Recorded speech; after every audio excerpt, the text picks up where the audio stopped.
Yeah. Wait, where'd it go?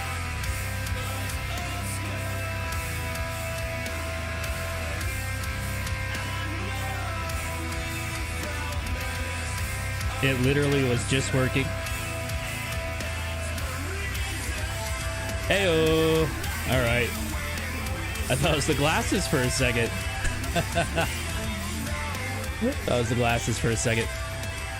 All right. Well, I can't see anything because my monitors are polarized.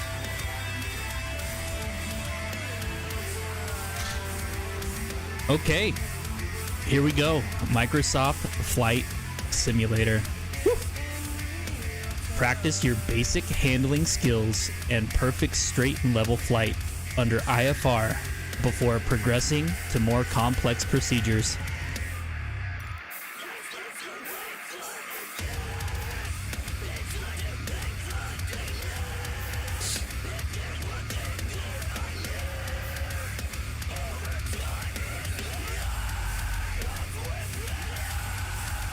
It's my buddy Josh. Girls' night. All right, let's see what we got here. We're in Shoreham, which is Echo Golf Kilo Alpha on a Textron Aviation Cessna 152. I'm sure it's 152-2. All right, let's see what we got here. Welcome to Shoreham on the UK South Coast. Thank you. We'll begin our study of instrument flying by starting with the basics. Make sure to take a look through the manual as you progress to arm you with the knowledge you'll need. Flight on instruments alone requires accurate and smooth handling, so we'll look at doing some handling practice with the conventional Cessna 152 with analog gauges. Complete your checks, and when you're ready to go, taxi ahead to the holding point for runway 20. Roger. Let me just pull up. Oh, we don't have a checklist, do we? Okay. Taxi to the holding point.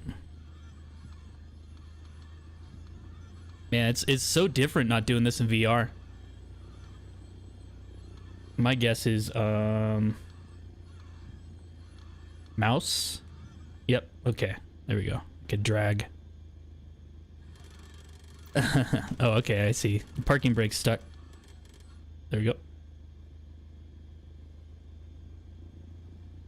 Okay, mixture set to rich. Let's do it. Brakes off.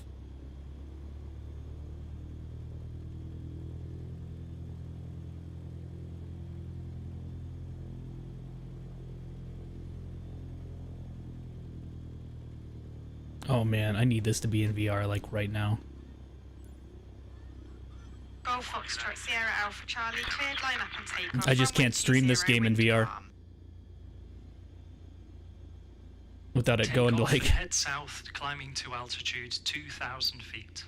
2,000 feet south. Roger. Got our gyro up there.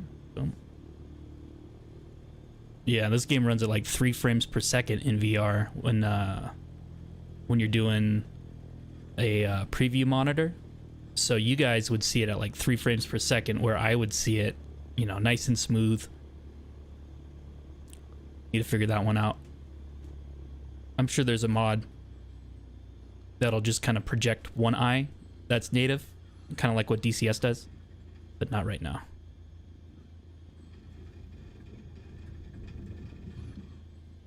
But yeah, if we're doing instrument rated flight, then I think that we're gonna be fine just doing it in 2D, even though it's not gonna feel like it's real. I should look into those IR headsets.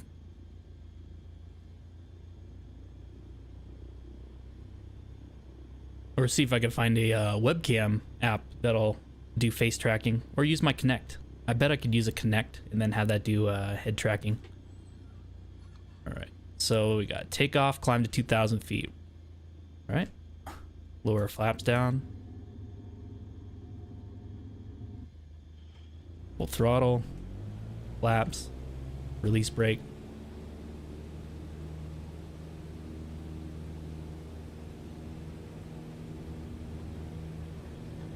Stay on the line. Once we hit 40, we're probably gonna just take ourselves off for a sec. Yep, we're airborne. Okay, flaps forward 10 degrees. Hit some speed at 60, we'll go 10 degrees more. All right, and now that we're hitting 75, flaps up. Okay, readjust, let's get some climbing speed. Boom, 500 feet per minute. I think we could take it up to 800, no problem. Okay. Now we're safely climbing away, we don't need our flaps anymore. Please retract the flaps and we'll climb more efficiently. Already done.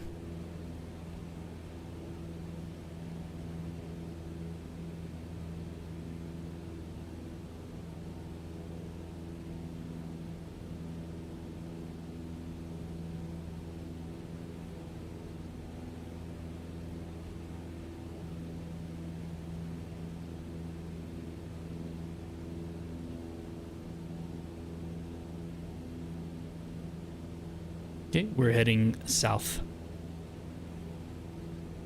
The first thing we're going to try is leveling off at an altitude. Okay, which As altitude? discussed in the manual, there is a rule of thumb for choosing when to begin reducing your vertical speed to achieve a smooth and reliable level off. All right, we're gonna Use lower our 10% mixture a of little your bit too. current vertical speed to work out when to begin the level off. The 152 climbs at about 800 feet per minute, so start leveling off with 80 feet to go. That's at 1,920 feet here.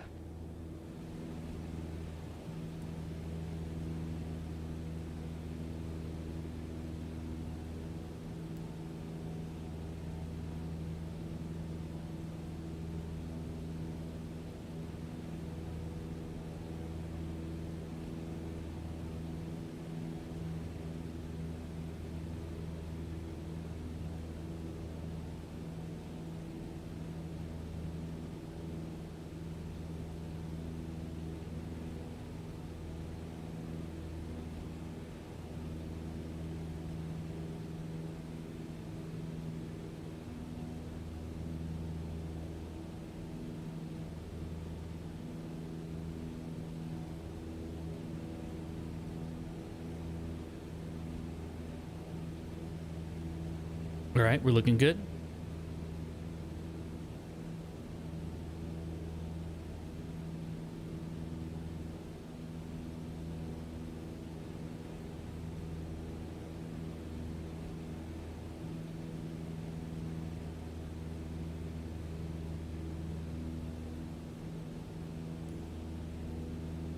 Level off here and maintain an altitude of 2,000 feet. Roger. Okay, adjusting our elevator trim.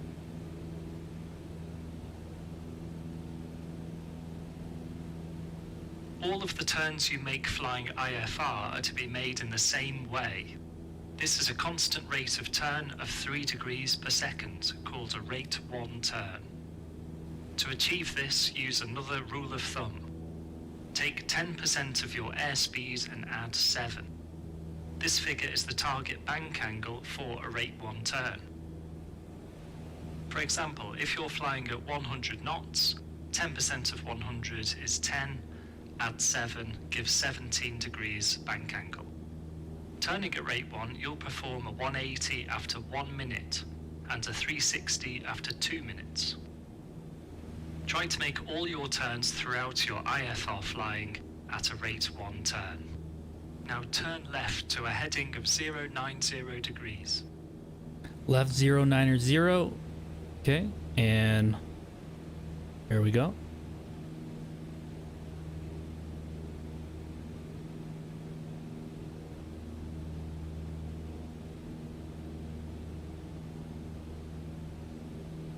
Okay, we're losing altitude. Let's get it back.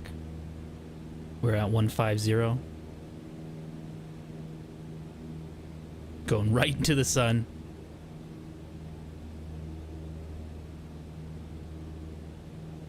Okay, we're getting our altitude back. Let's correct.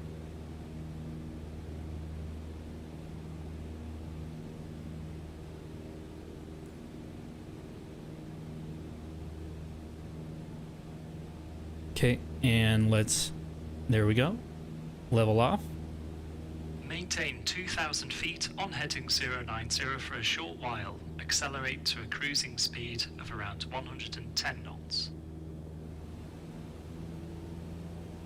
110. Nose down a little bit. Accelerate. We'll get it back.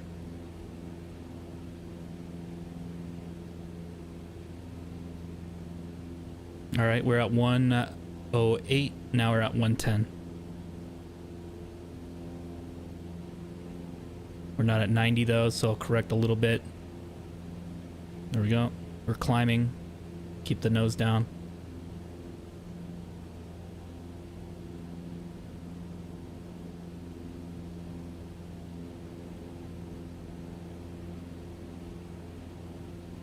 It's a lot easier when you're flying these things in real life because you can feel it.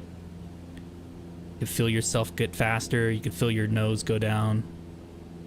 You can't feel anything in a computer unless you got like a butt kicker or something. Okay, we're at 115. Slow ourselves down a little bit.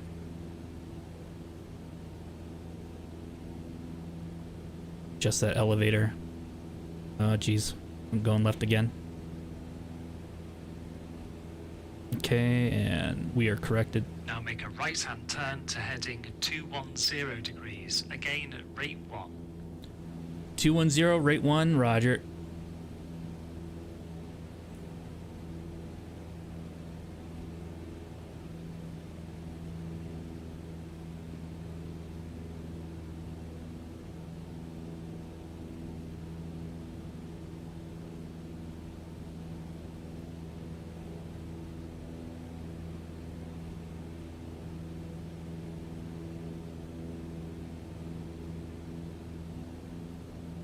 Losing altitude, so give it a little bit more throttle.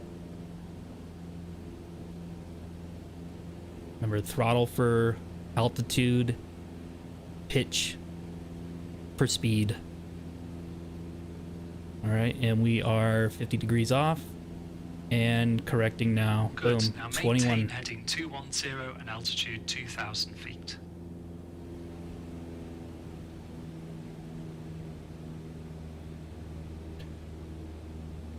Two 2,000.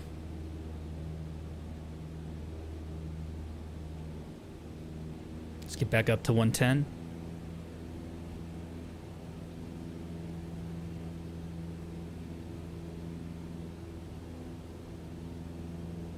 All right.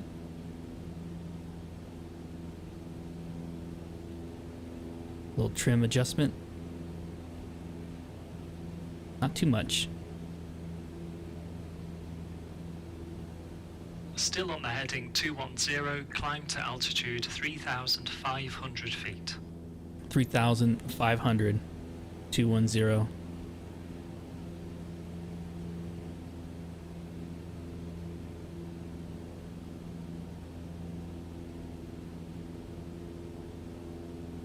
Just adjust my elevator. Full throttle.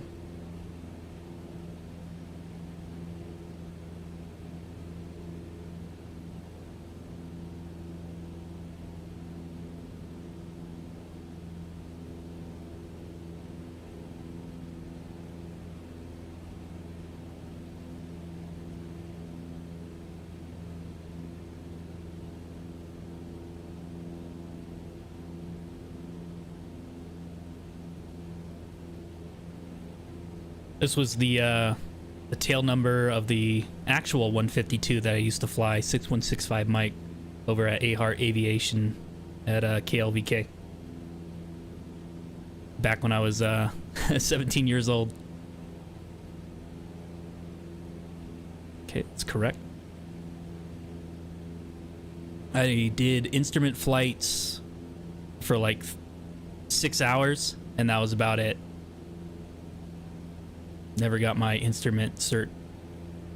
So be nice to just dick around in Flight Simulator for a bit. So I had to avoid the clouds in the Cessna 152s and 172s that I rented from them.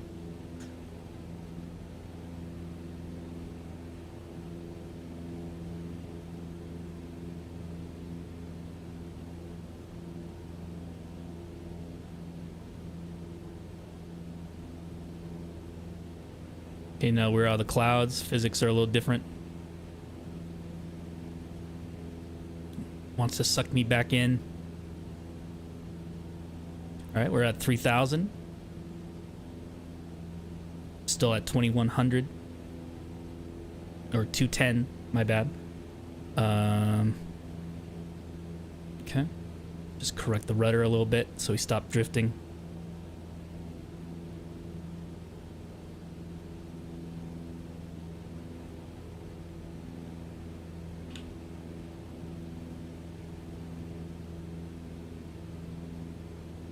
Oh. I hit the wrong button there. Wondering how I adjust my height. Good. Maintain 3,500. Roger. Correcting.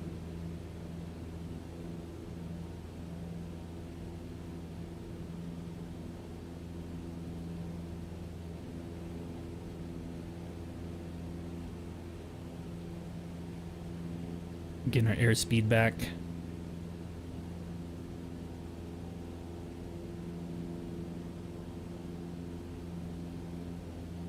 All right, let's ease off the throttle a little bit.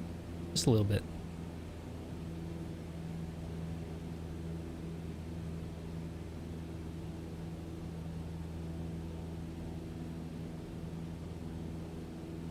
Okay, we're lowering.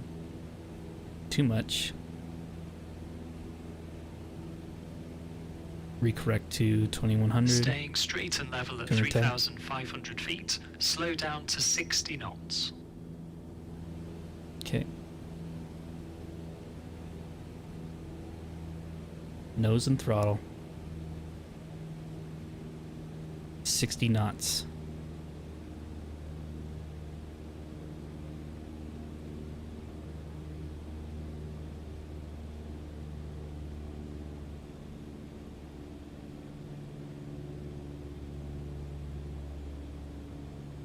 Dude, the flight model's so good in this game.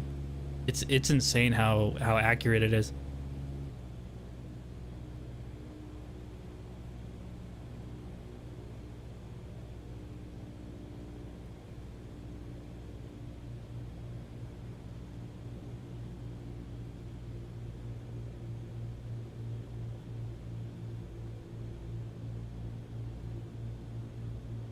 I'm just slowly adjusting my elevator.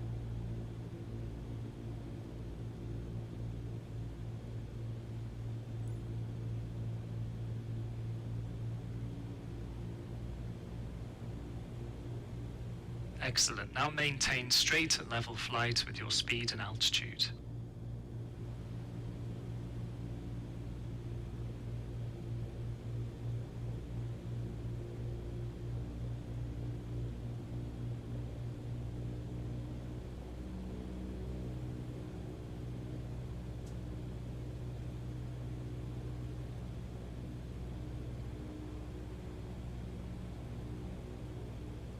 Oh yeah. Let's get our altitude back. A little bit more throttle.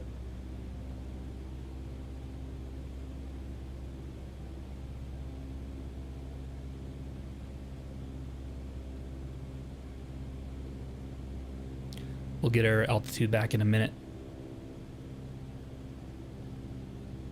We're doing pretty good.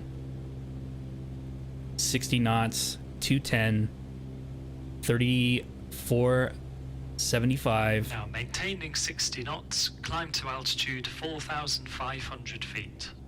Okay.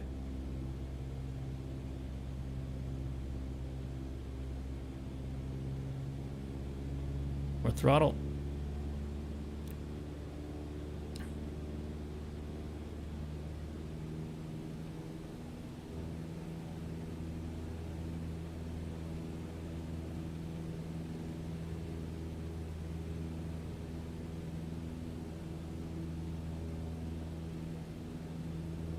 I've never experienced a Cessna 152 at this height. That's why I want to raise my avatar just a tiny bit. Don't know how to do that. Usually play this in VR, so I don't really have to worry about that.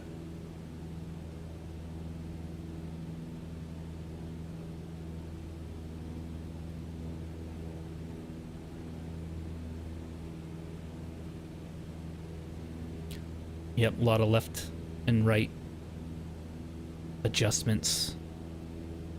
Higher the RPM, the more rudder you need to apply. Okay, we're at a little bit under 700 feet per minute as a climb. Maintaining our airspeed 60 knots at 210.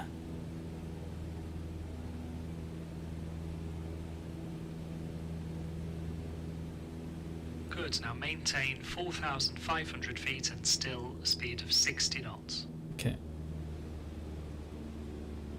Just ease off on the throttle. Keep our pitch up. Lower our pitch now. We're going too slow. Micro adjustments.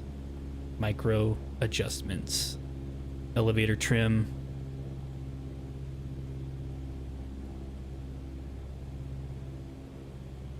Left aileron. Okay.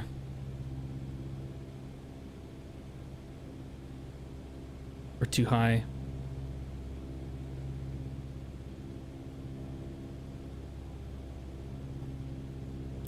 Too fast.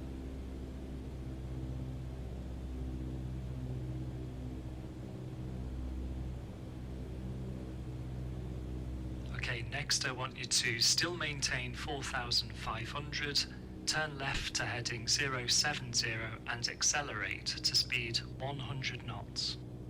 070 100.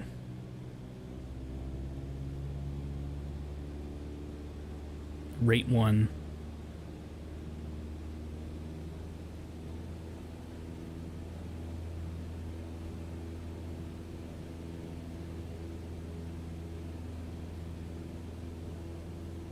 Going high, going high, going high. Correct with the nose first. There we go. Good, now hold your speed at 100. Excellent, and for now maintain speed of 100, altitude 4,500 and the heading 070. 100, 070, 4500.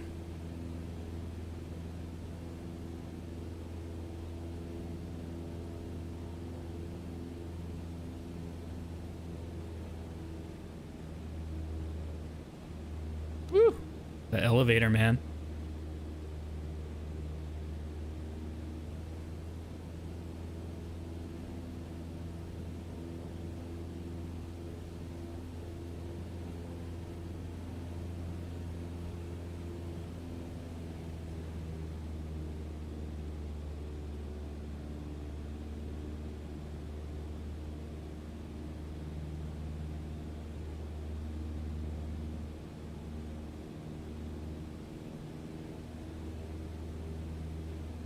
Okay, now keeping your speed at 100, descend to altitude 2,500 feet and turn right heading 220.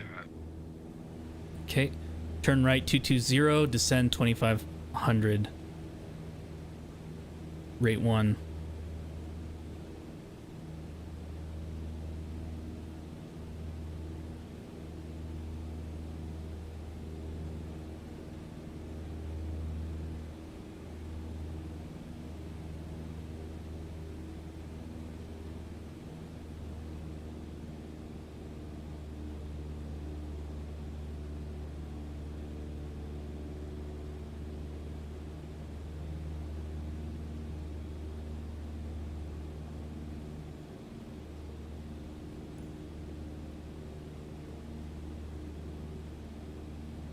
Good, and maintain heading 220 as you descend.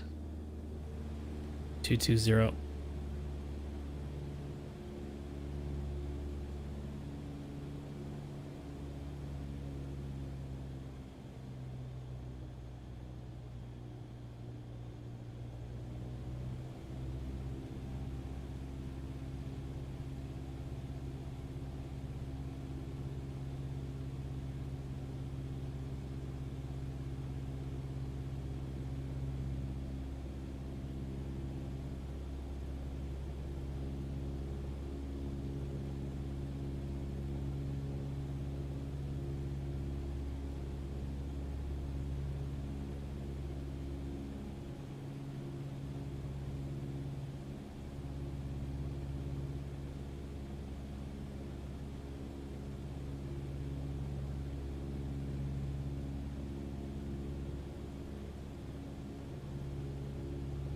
All right, we got about 600 feet to go.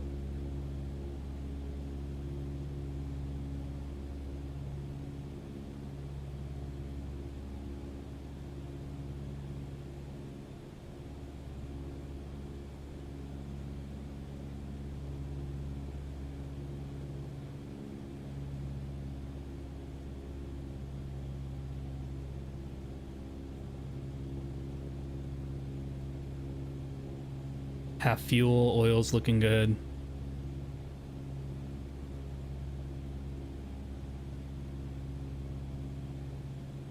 Okay, 125 feet to go. Okay, level off and maintain 2,500 feet. 2,500.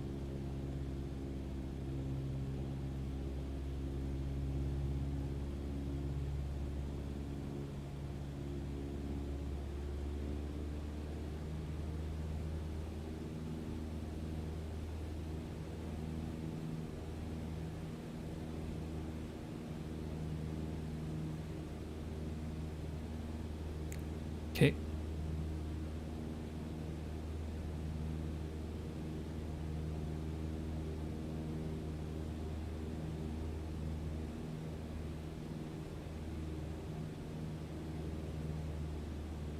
Well done. That's the first lesson complete. Woo! Got it, baby. Yeah. Okay. Okay. Not bad, not bad.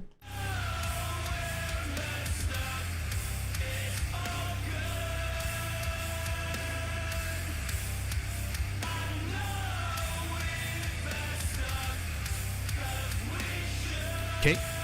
IFR2, partial panel.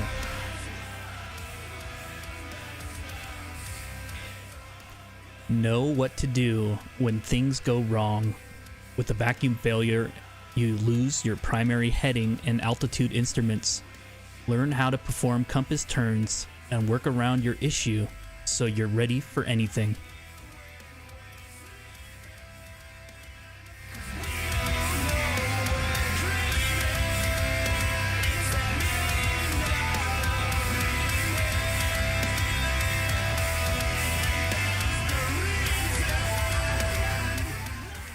All right, what do we got here? We're back at the same airport, EGKA. I can't read. Sorry, I worked a long time. 415 nautical mile range on the Cessna 152. Man, I've never gotten it to go that far, but I haven't had the balls to take it down to 0. Okay, let's see what we got here. We're back at Shoreham Airport to explore how to fly on instruments with system failures, known as a partial panel condition. The attitude indicator and directional gyro are both powered by the vacuum system. A failure of the vacuum system would cause the gyroscopes to topple and give misleading readings. The failure can be quite subtle, so it's important to recognize the symptoms and how to deal with it. Complete your checks and taxi to the holding point. Let's open up the cabin air. I want to hear it. Usually what you do is you take this thing to a turn-off point. Well, let's just do it.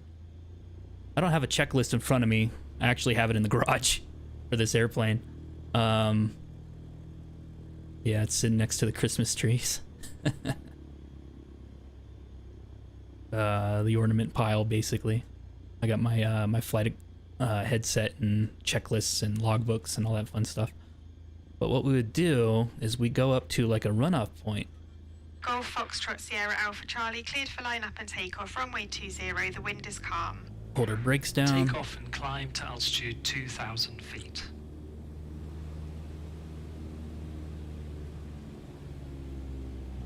All right. So what we would do is at the run-up point, we'd check to the magnetos to see if both of them are working and our cylinders are doing okay. So we would run the mixture until, well, all right, first off, we would look at a checklist, right? We wouldn't do this by heart. only idiots do things by memory when it comes to flying. You have to go through a checklist. But it would basically be take your engine to about 2,300 RPM. Okay.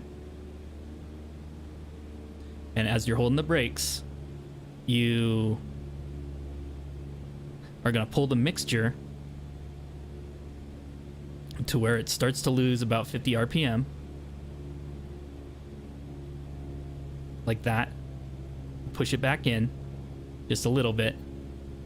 And what's nice about this knob is that you can just rotate it clockwise and it'll adjust like pretty much 10 RPM at a time, unlike the PC. And then what you're going to do is you're going to pull your carb heat, see if you lower 50 RPM. And if it lowers too much, then you know it's broken. It doesn't lower at all, you know it's broken. And then you're going to turn the magneto, you're going to turn one of them off, and you're going to see if it does like 125 RPM loss. Go back to both, see if it comes back, and then you go to the other magneto, you see if it does the same thing, and then you go back to both. All right, looks like the plane works. Obviously it's a simulation, so we're gonna lower our throttle, get our mixture back. Okay, now we're gonna go take off.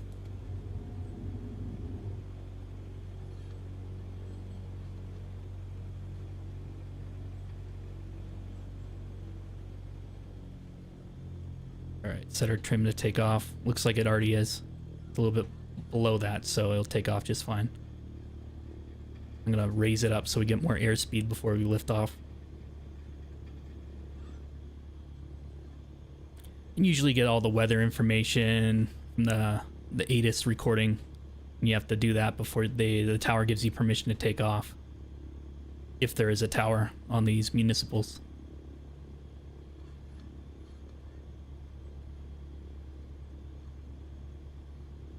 All right, 6165 mic, yeah, with air info, whatever it is. Let's just call it Juliet. Southbound, takeoff, runway 20, 65 mic.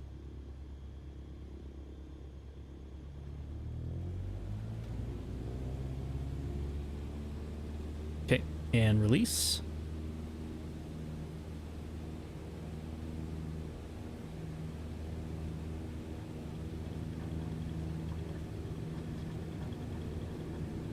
It's going to take itself off.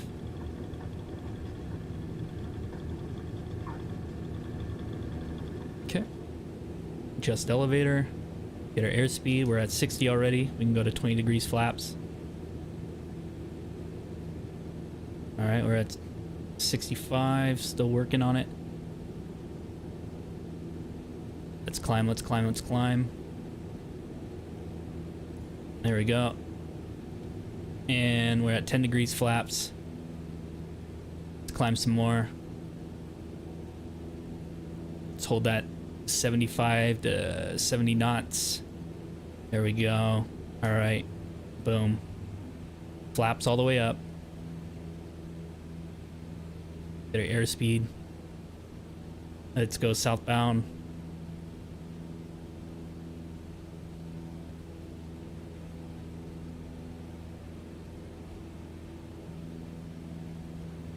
To cope with the failure of the directional gyro, we can use the aircraft compass as a backup. Oh, you mean the But it thing does way have up some there? limitations You that barely should be read? aware of. Turning to a heading near east or west is simple and requires no corrections.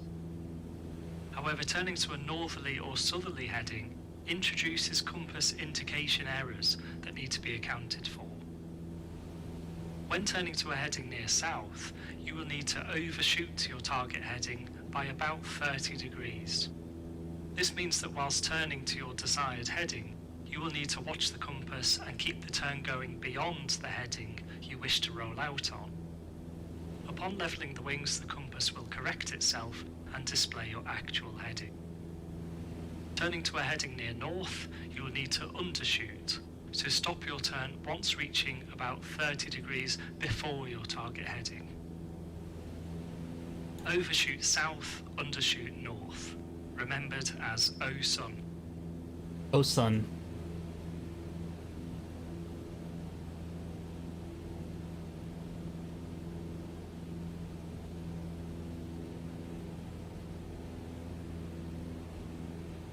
Woo, it's windy.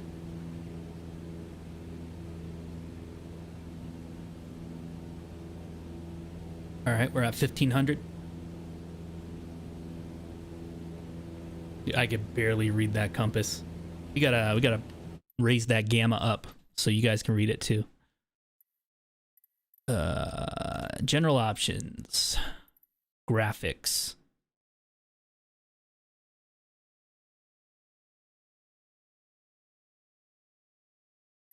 Camera. Is there a height? Is there a height? Yes, there is. Boom, baby. Yeah, that's what I like. 65. Whatever that means. Let's see if we can make it brighter, though. I don't see it. Yeah. Accessibility, maybe?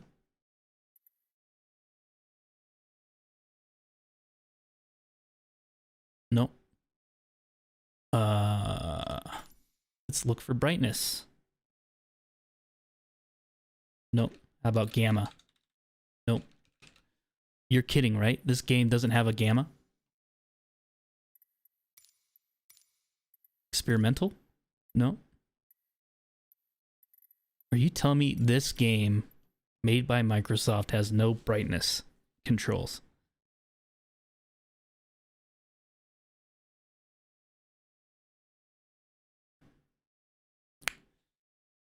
You motherfucker, you! Okay.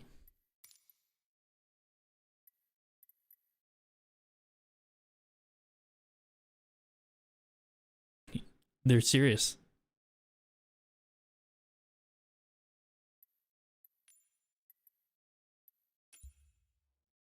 Okay, whatever. We're good.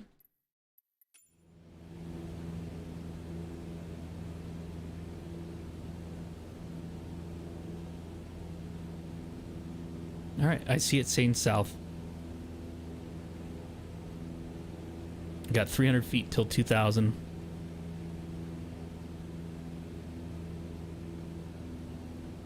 We're at 185 degrees.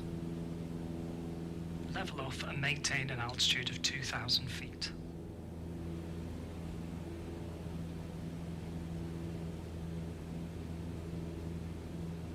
Okay, leveled off.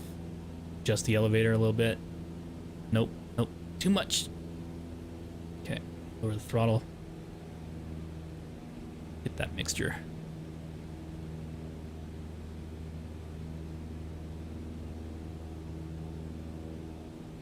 The directional gyro is still functioning for now for your reference. Notice when turning that the indications of the DG and the compass appear to turn in opposite directions. The same concept is true, that turning left decreases the heading numbers, turning right increases the numbers. We'll start by making a turn to west, which will not need any corrections. Simply roll out when the compass indicates west. Turn now to the right to heading 270. 270, rate 1. Roll out.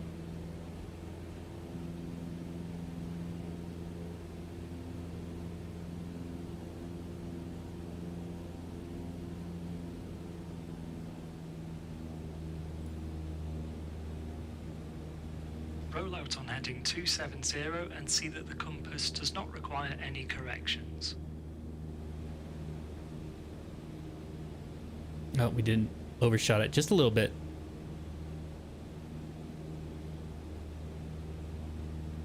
There, these are all vacuum powered instruments, so there is a delay.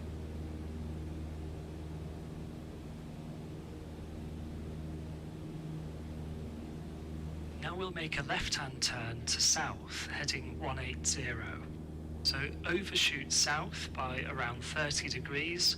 So keep your turn going until the compass indicates around 150 degrees. Roger. Left, rate 1, 180.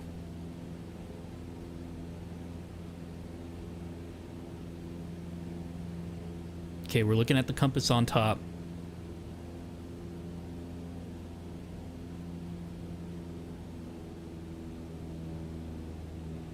There's passing starting south on the compass, keep the turn going until the compass indicates 150. Okay, hit it.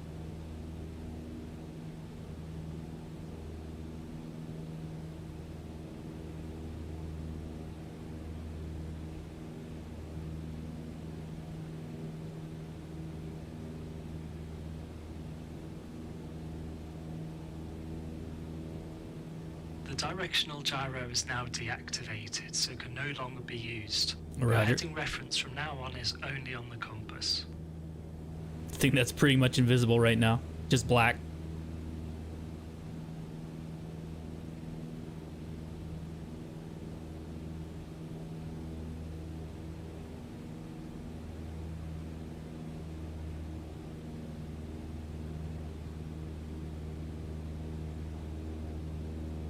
Okay, now make a left turn to heading 090 using the compass.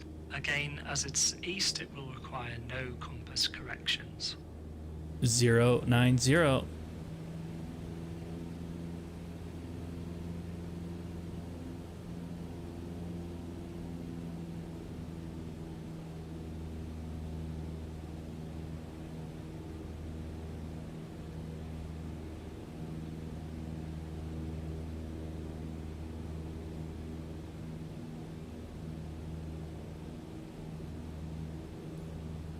Okay, we're east right now. Simply roll out on heading 090 on the compass. Let's get our altitude back. Dude, I could barely see that thing. I can't see it at all. It's crazy.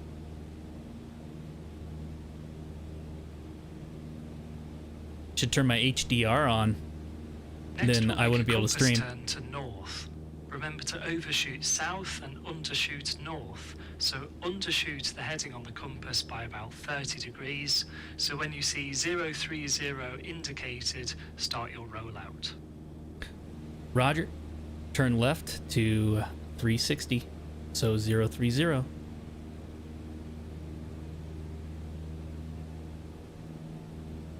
Rate 1 right there.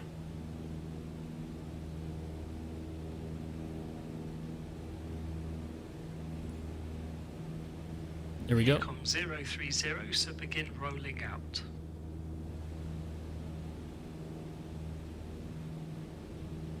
You can read the compass now, though. That's nice.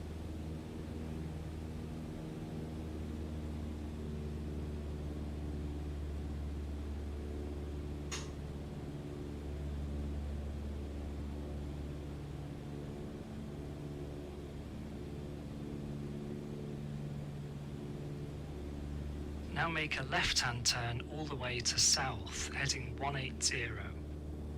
Overshoot south, so keep turning until you see 150 on the compass. Left turn, 180. All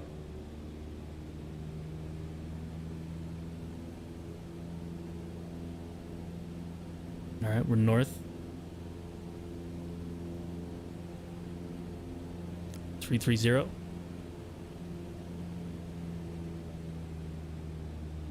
$300. 270.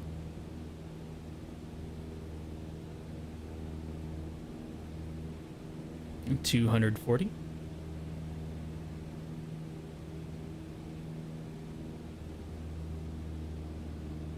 210.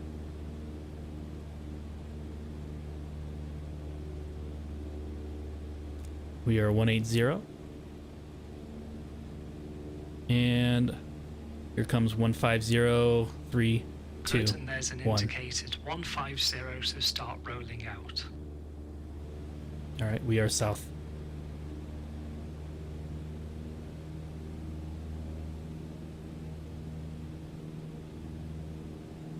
See the red flag on the attitude indicator?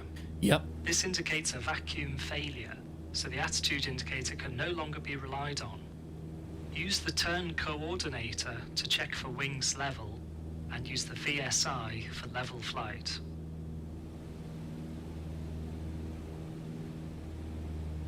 With the attitude indicator failed, we're now mostly reliant on the VSI and the altimeter for our vertical navigation.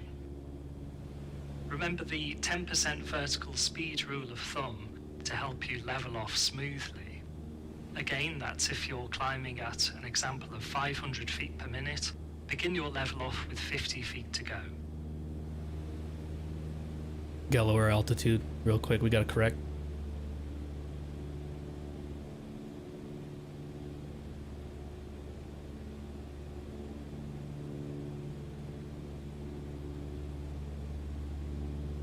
Try a climb now to an altitude of 3,000 feet. Climbing 3,000.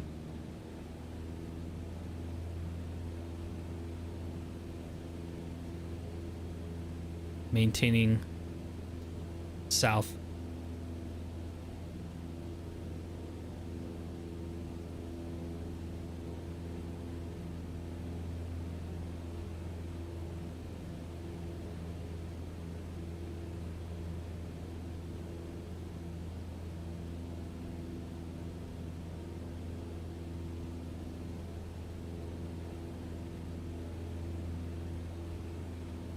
All right, we're at 2,500.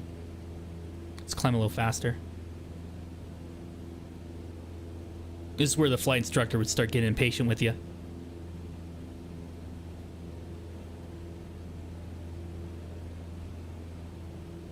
In my defense, though, I'm not feeling it.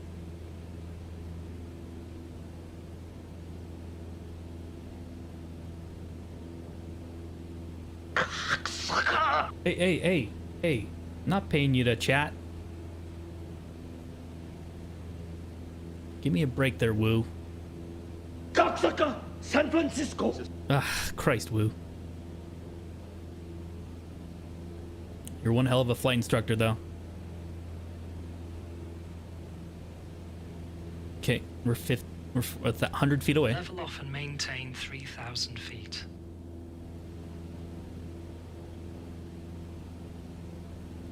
Okay, using the airspeed indicator. Without the attitude indicator to help you, you know you're in level flight if you maintain the VSI at 0.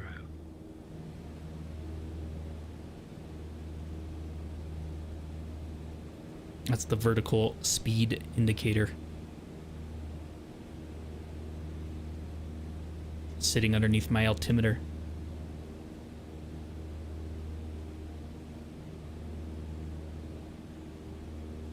Ah, shit.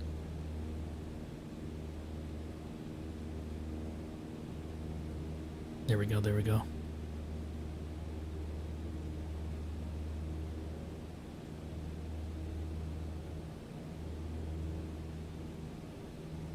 And that concludes this lesson. Woo! Got 2 done. Yeah, baby.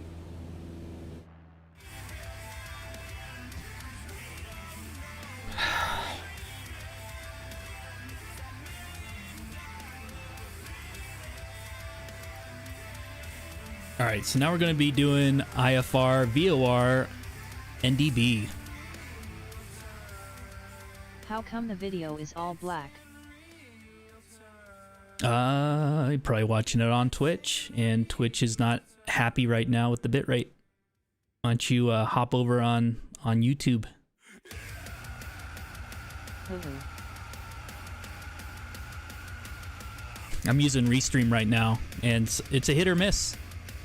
It's whatever their servers like to do to Twitch.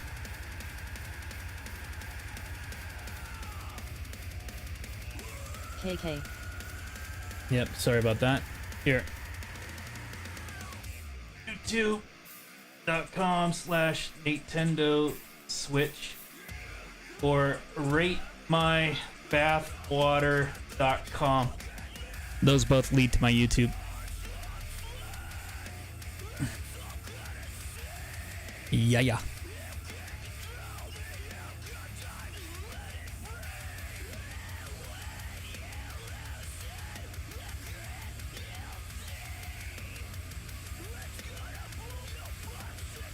There you go.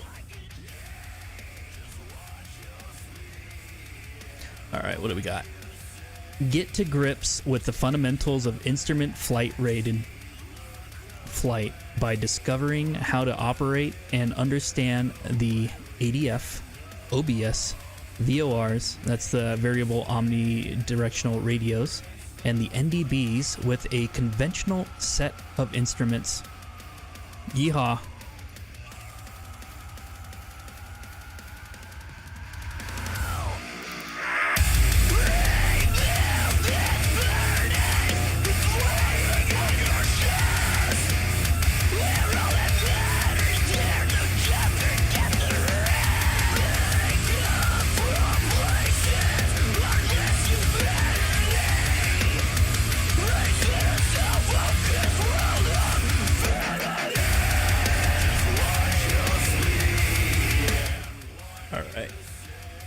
What do we got here?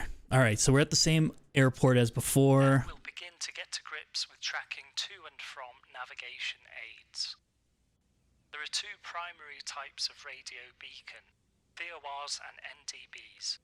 They work in slightly different ways, but the concepts are generally the same. You'll get a feeling for using nav aids in this lesson. First of all, in a conventional aircraft with dials and needles. Hey, I can see it. Before moving to a G1000 equipped aeroplane. Welcome to the Morse YouTube. code you can hear is the Seaford VOR. It's transmitting Sierra Foxtrot Delta in Morse code so that we can hear we are tuned to the correct beacon. This is called identifying, and we can consider Seaford to be identified. You can adjust the ident volume using the small knob under the nav1 frequency on your radio stack. When your checks are complete, taxi to hold for runway 02. Now we'll begin to get to grips with tracking to and from navigation aids. There are two primary types of radio beacon, VORs and NDBs. They work in slightly different ways, but the concepts are generally the same. You'll get a feeling for using nav aids in this lesson. First of all, in a conventional aircraft with dials and needles. Heyo. Before moving to a G1000 equipped aeroplane. Oh man.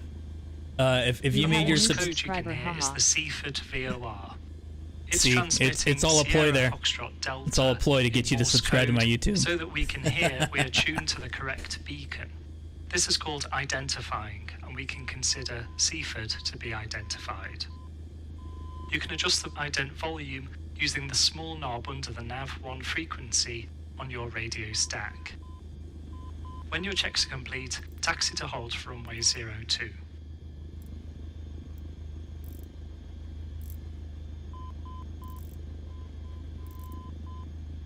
Roger. All right, so we got our voice radio and we got our navigation radio. And these are our standby radios. So basically, if you need to swap a station, you just tap this and then it goes to the standby. And then we have a backup. All right. Good stuff. All right, so what did it say? Taxi out. Roger. So is our taxi lights on? They are. Boom.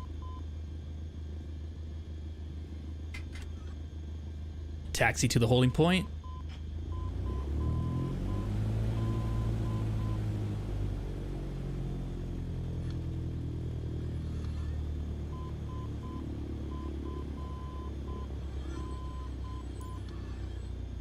Golf Foxtrot Sierra Alpha Charlie, clear line up and take off, runway 02. Wind is calm, right turnout is approved. Okay, take off and climb to altitude 2,000 feet. 2,000 feet, Roger.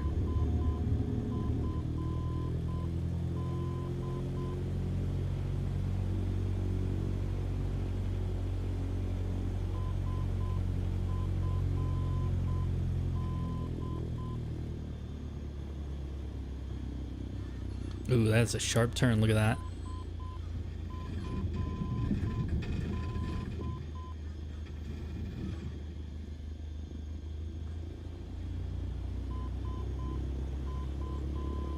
Okay, we'll line up on the numbers.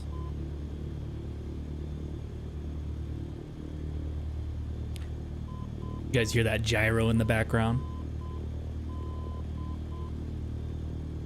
Nintendo on Channel 4. Repeat heading for Taliban secret base. Oh, we're gonna let him know. We're gonna Allah that Akbar, baby. Alright, so we're on 2-0. Here we go, baby. And let it rip.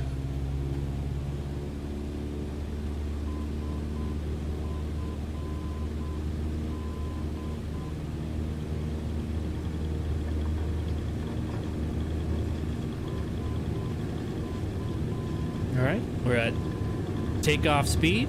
And there she goes, all by herself. Yep. Okay, let's go up 10 degrees.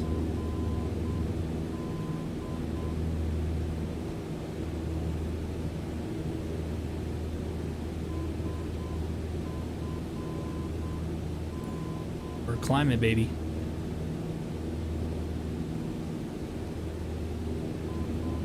Okay, another 10 degrees.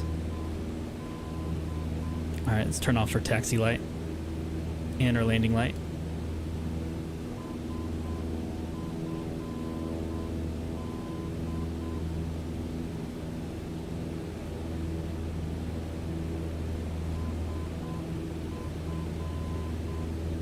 No, it chose for me. This is mission 3 out of the IFR training.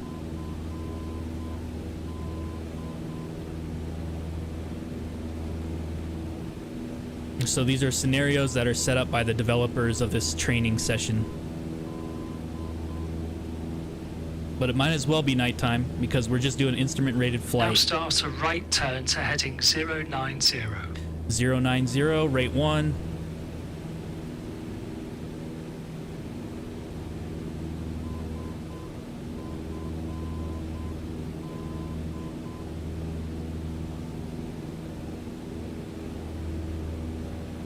Oh, nice. Okay, and correct.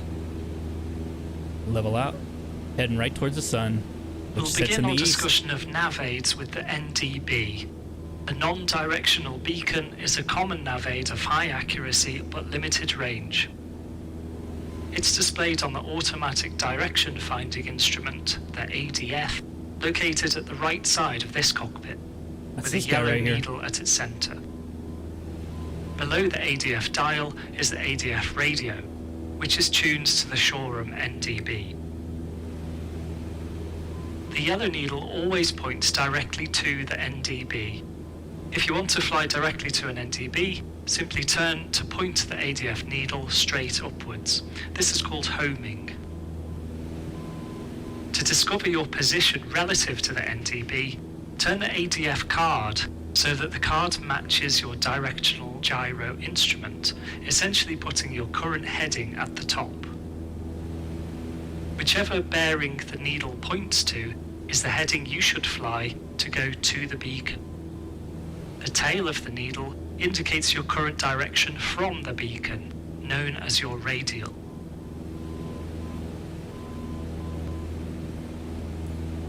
Okay.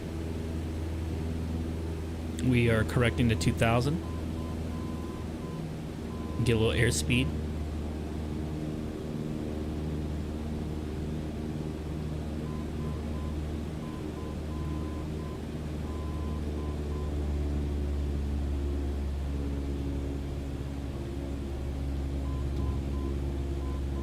Now make a right-hand turn to heading 180. Okay, right turn 180.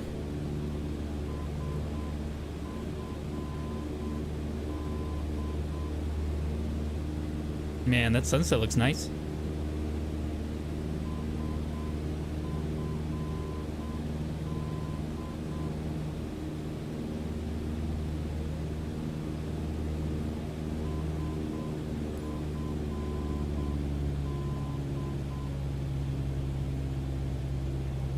Oh shit. When flying between nav aids, you need to know how the needle works and what it's telling you. When not tracking perfectly towards the beacon, the head of the needle will always be pushed away from your heading. The tail will always be pulled towards your heading, towards the top of the dial. Now that we've turned south, see how the ADF needle is pulling the tail towards the south and the head is pushed away.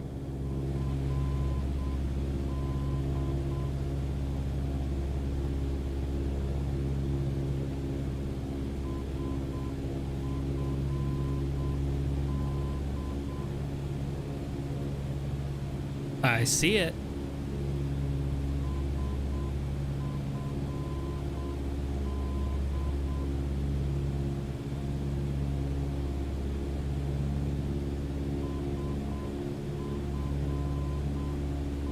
Now make a right-hand turn to heading 240. Right hand, 24.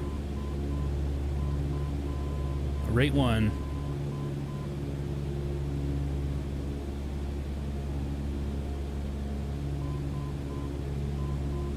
And here we are. All right, we're heading towards it now.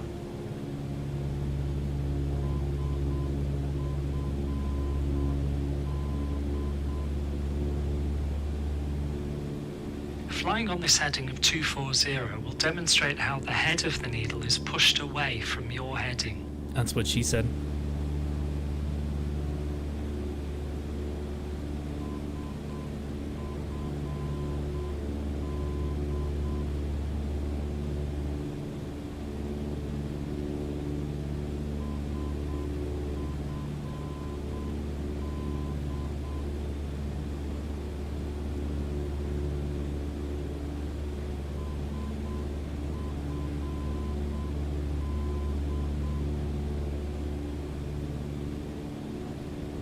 Make another right turn to center the yellow ADF needle. This will take you straight to the showroom NDB.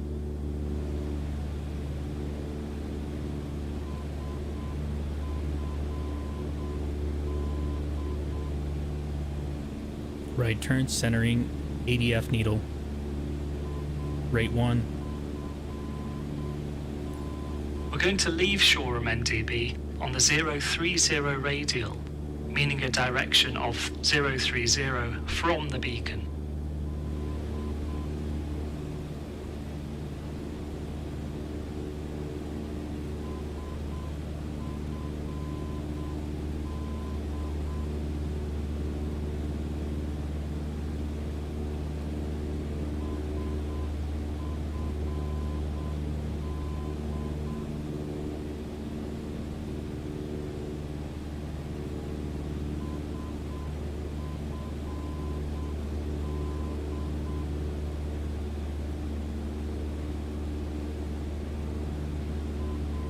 Looks pretty cool.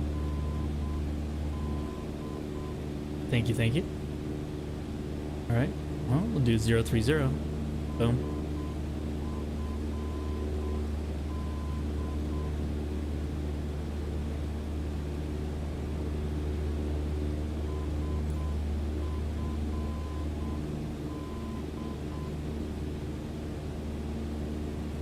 It's challenging, man.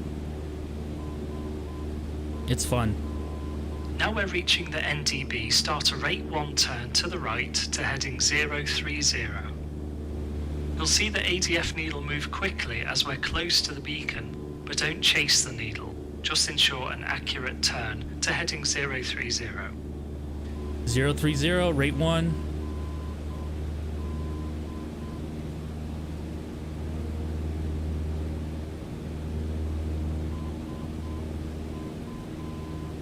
Man, I wish my flight instructors were this nice. Those dudes were hard to understand over the intercom.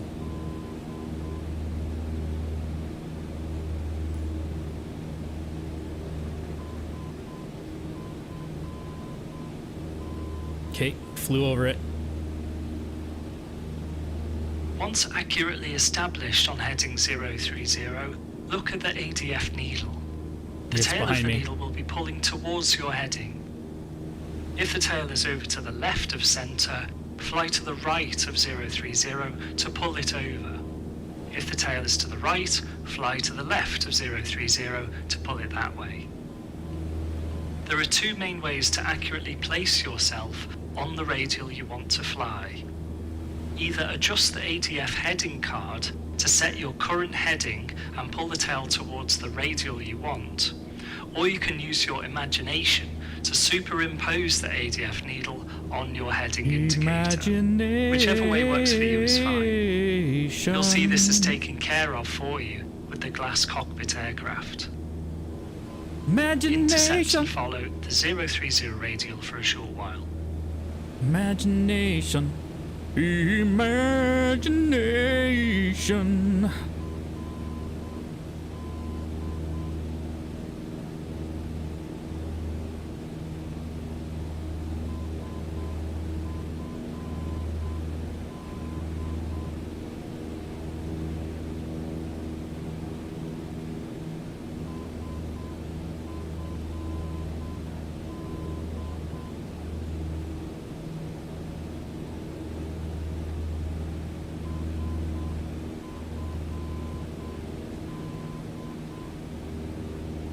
All right, what am I doing? I'm okay. It's just flying.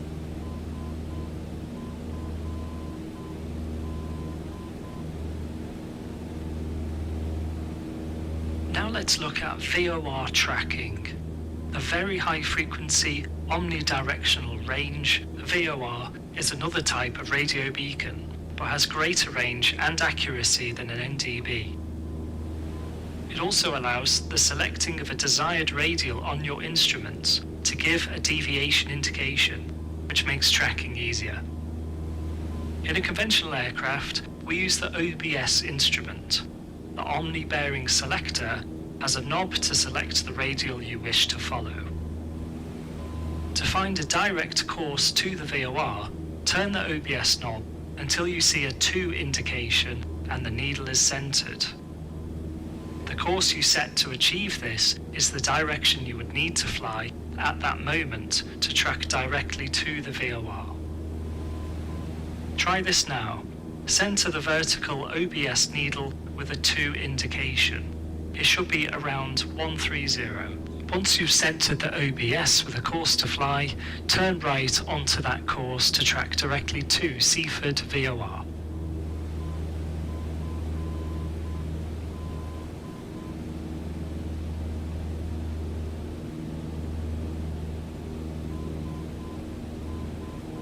Okay, so basically go to 120.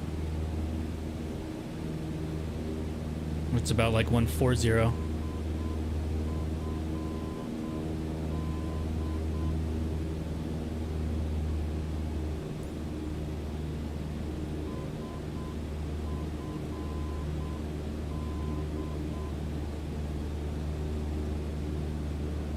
As during your turn you'll have travelled over the ground a small distance, once you're established on your target heading, recenter the OBS.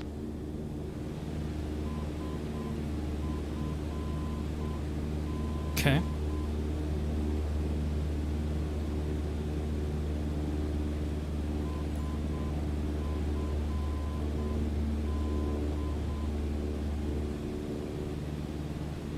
Dude, so yeah, it's a little rough. To demonstrate using the CDI, make a right turn to heading 180. Okay, right turn 180.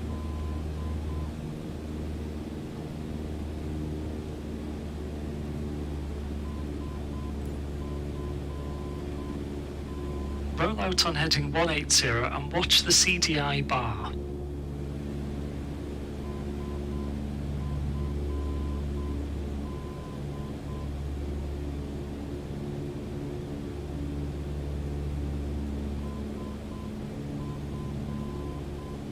Yeah, it's moving more and more to the left.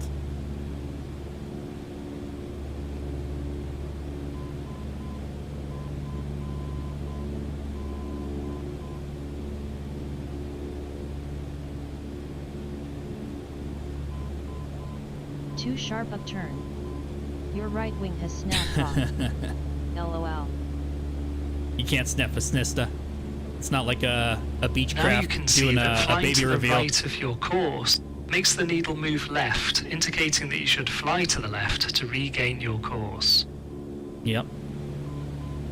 Now recenter the OBS like before with a 2 indication and turn to the course directly to the VOR.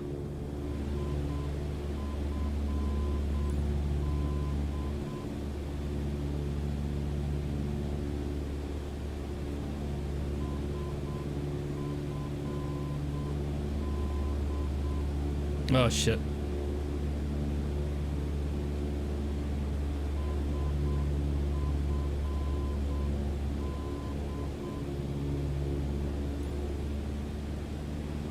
120.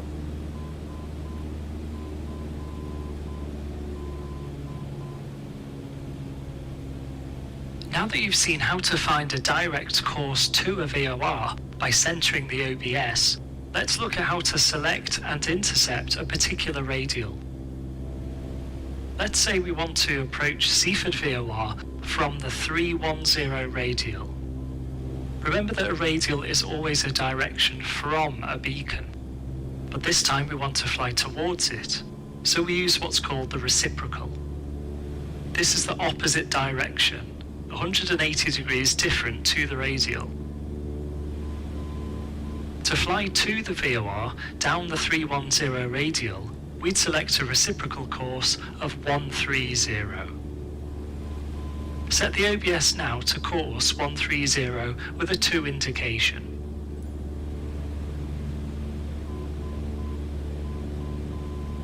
Okay.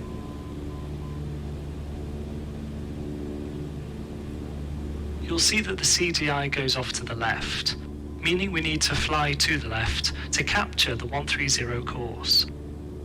Make a left turn to heading 070 to begin our interception. 070. 9, 8, 7.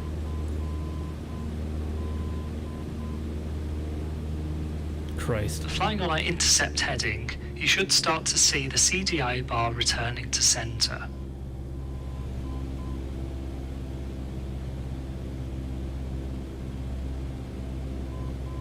You better, boy.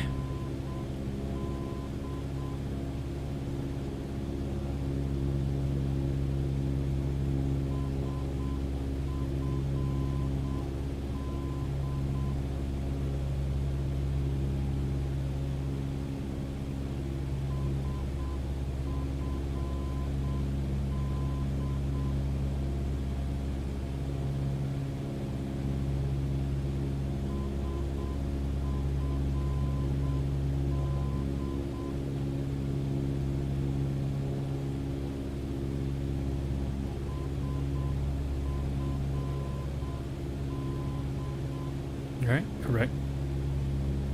It's starting. Look at that. There she goes. There she goes.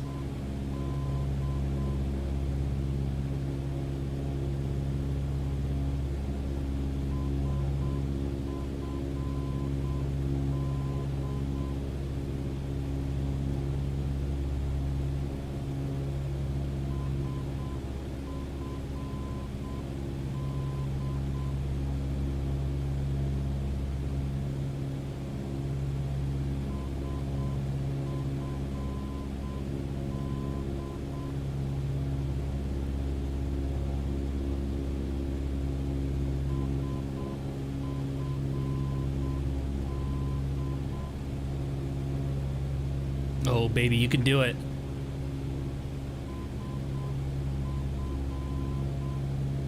I still. As the CTI I see. becomes almost back to center, turn to heading 130 to maintain our course.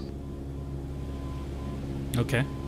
Because I have it set to 130. Now I have it centered. I need to now put it at 130 to maintain it. And not crash to my fiery death.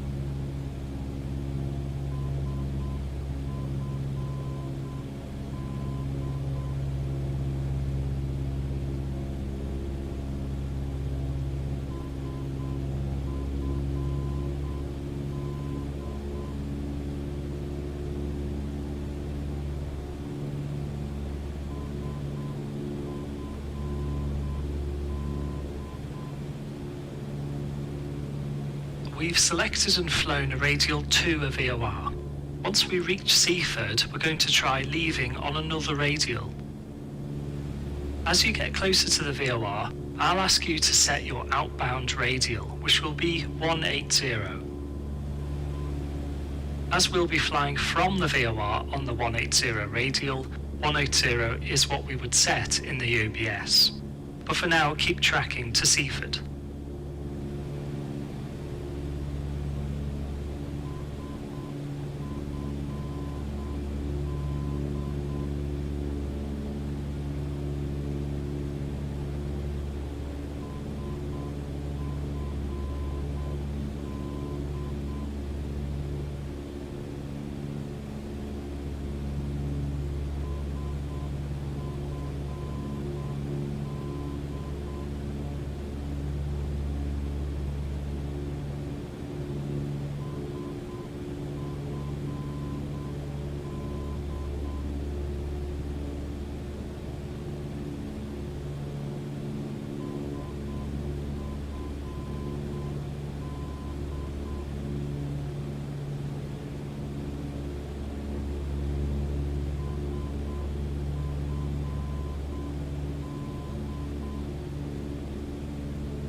faster we fly, the more we have to adjust the nose to maintain the altitude.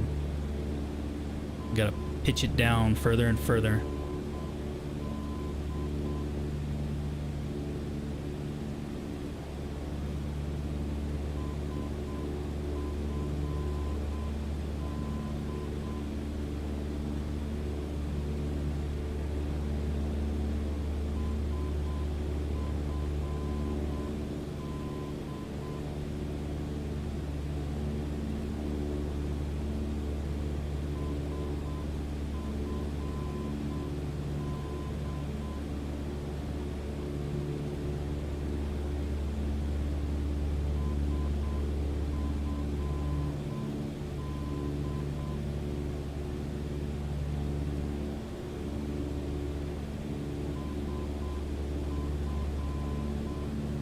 Let's get that sucker recentered.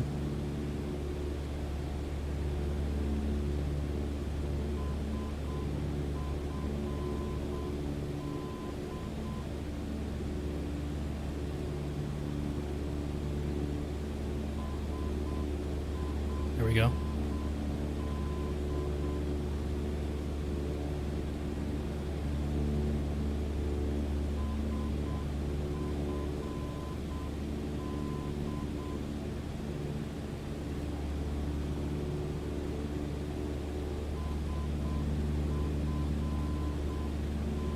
So now we're very close to the Seaford VOR. Maintain your present heading, but set the OBS to radial 180, as this is the radial we want to leave from the VOR. Roger.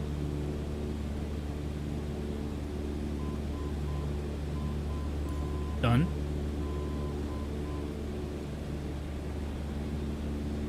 Okay. So this 2 should say from after we cross over it. Now that we've very nearly reached Seaford VOR, turn right now onto a heading of 180, which will get us to leave on the 180 radial. Turn right, 180. Rate 1.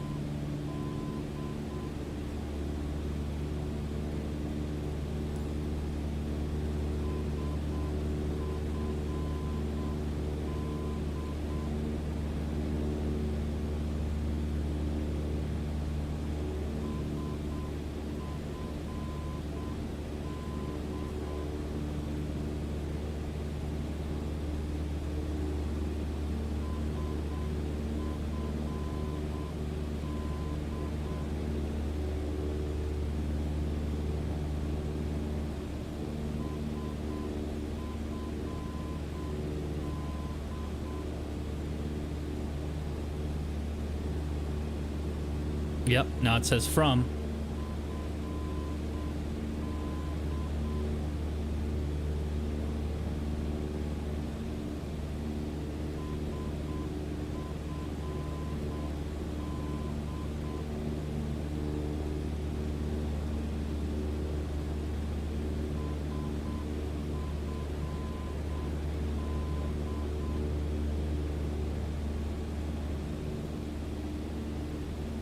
Well done, we've covered a lot in this lesson. We've looked at pushing and pulling the needle, how NDBs operate, and how we track to an NDB station. We've tracked to a VOR, selected and intercepted VOR radials, and left on a different radial. Yeah, we did it, baby. Woo!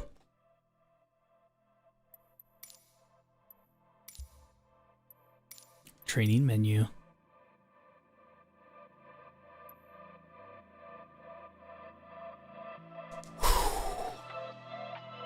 Darkness will shortly settle. But one day, tiny flames will dance across the darkness.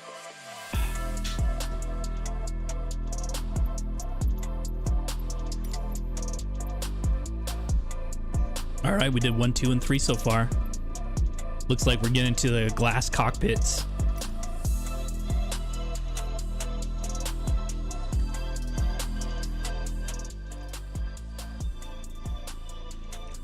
see how the glass cockpit technology has brought great advantages to the IFR flight, even in light aircraft. Learn the differences to become prepared for modern avionics. Now give me a scotch, you bitch.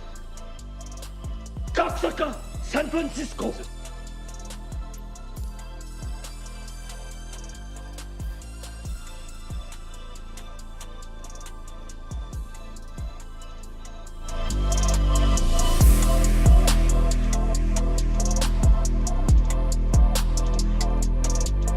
Music by Bright Ideas.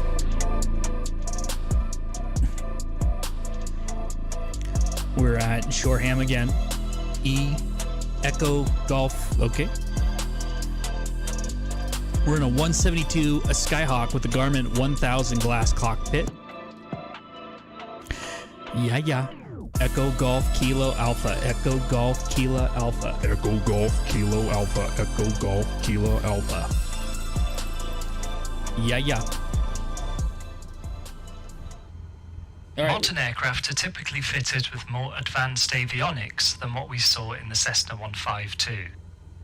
The Cessna 172 is fitted with the Garmin G1000, which helps bring light aircraft into the modern era and makes IFR flights simpler. Let's explore the main instrumentation differences with regards to instrument flight. Rather than information being displayed on separate dials, the glass cockpit brings your information into one place on the primary flying display, the PFD. The typical scan pattern remains, with attitude at the center, airspeed on the left, heading below, and altitude on the right. Further right of the altimeter is the VSI. Nav radios are at the top left, and communications radios at the top right. Nav In the comms. 152, we had to adjust the OBS to center the CDI with 2 indication to set a direct course to the beacon. Here we can simply turn towards the blue bearing 1 needle, or click the center of the course barrow knob found on the right side of the PFD. This guy right here. Click the center of Clicking that. will automatically set the CDI Have to go to to an the inbound store course to the VVLTR. VOR. Twisting this All course right. knob Take care, will man. allow you to set a desired course, shown Thanks at for the stopping top by. right of the HSI. Now for the ADF. You might Tuning catch the me still ADF doing this is later. done with the ADF DME button at the bottom of the PFD. There is no auto ident on the ADF, so the ident button has been selected to listen to the Morse code. Found underneath the Do Not Touch Screens label, the white light indicates that it is selected. Okay. Once your displays and radios are set, taxi to hold for runway 02. Roger. I've never flown in a glass cockpit. I've always had iPads. I guess that's technically a glass cockpit. Yeah, let me text the wife back.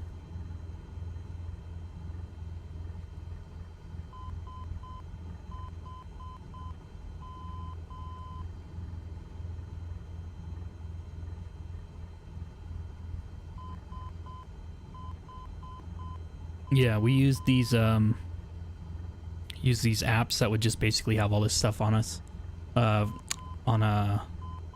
like an air powered, kind of attached to the pitot tube, and sit on the outside of the aircraft, just like right around here. You can go into the iPad and be also a transponder. Like a location, like something that would show your position and the aircraft positions around you, as long as they had a transponder on. All right, let's do it. Let's learn, baby. Let's do something.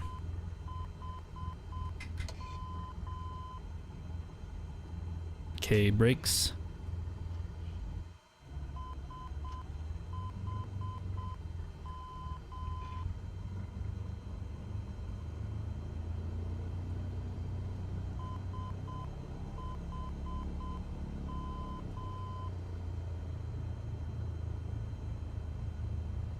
Yeah, parking brakes off. Weird.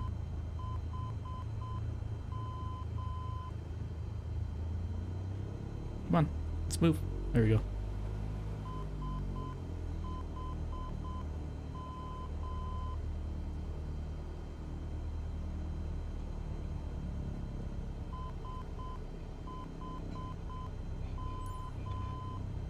Golf Foxtrot Sierra Alpha Charlie, clear line up and take off runway 02. Wind is calm, right turnout is approved. Take off straight ahead and climb to an altitude of 2,000 feet. 2,000.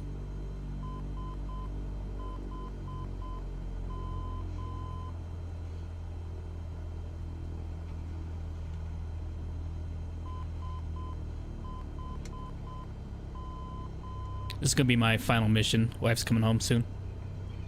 Of the night, and then we'll take this another time. I'm digging that we got past the 152 training though. That was nice.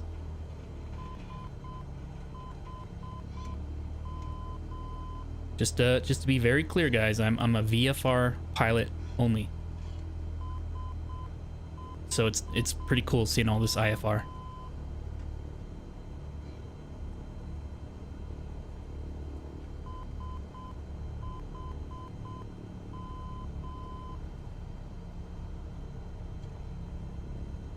All right, flaps down.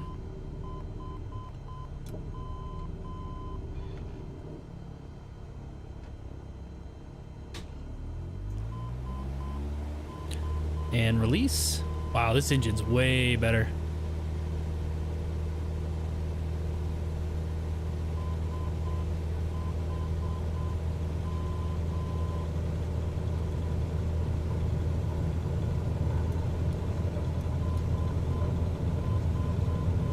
And we are airborne.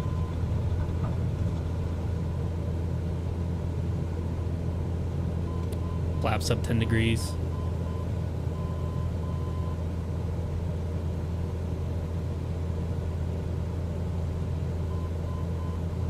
Okay, we have a positive rate of 750 feet per minute. Now we're at 800 feet.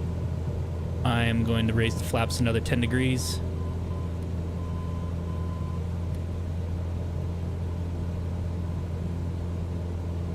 Let's get it back again.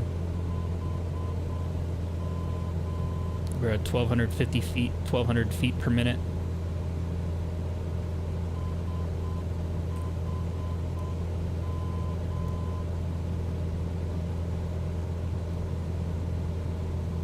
Oh, it's nice having the compass built in like that.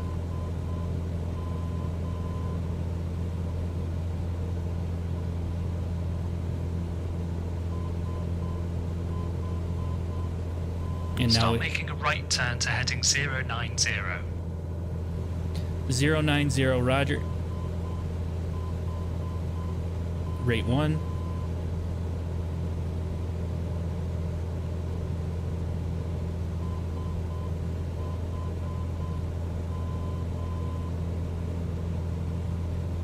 Oh my god, this is so much better.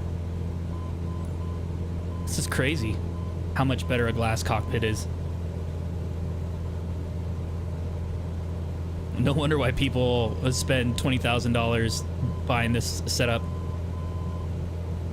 for their 1950s You can use the airplane. heading book to help you maintain a heading. It's been set to 090 for you.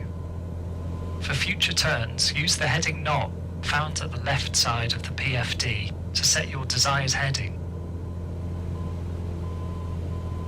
It's important not to confuse the nav aid needles when flying IFR. We've set the VOR to bearing 1, the thin needle, and the ADF to bearing 2, the thicker needle. I see it. Continue on heading 090 thick. at 2,000 feet.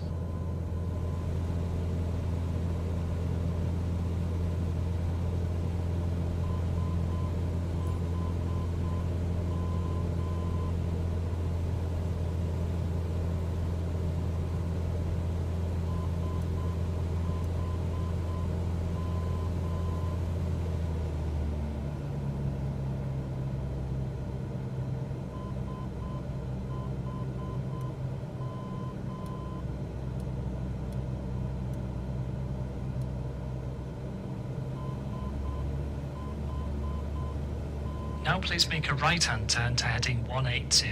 You can use the heading book to help you with this. Heading.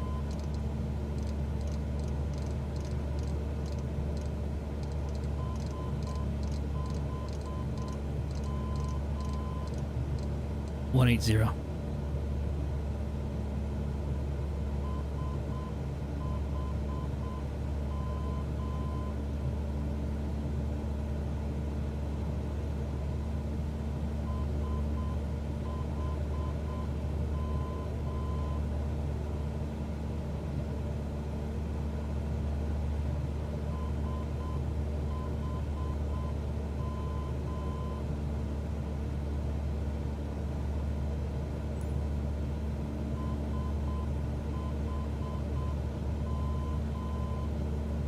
Oh my god, I gotta get my altitude right.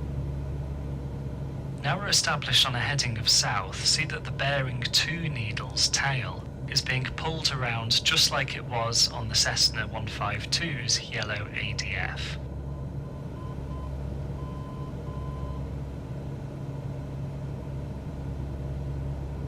Yep.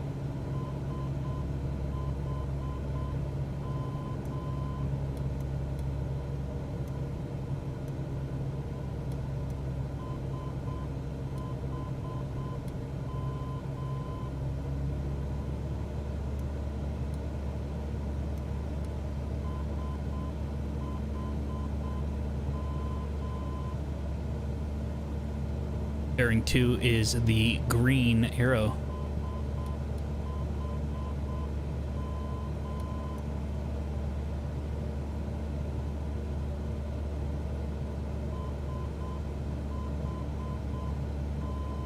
Now make a right-hand turn to heading 240. Right hand, 240. Rate 1.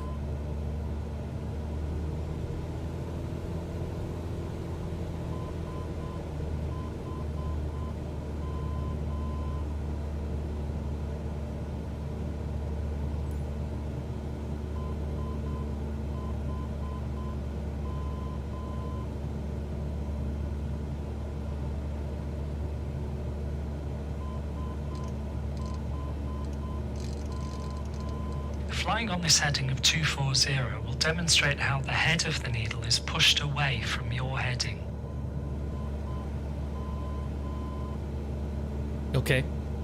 And?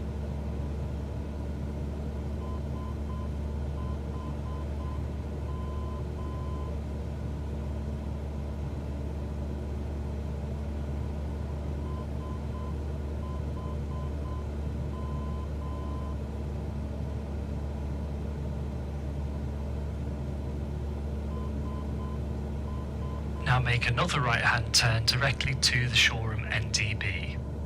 You do this by turning towards the head of the blue bearing 2 needle. Okay.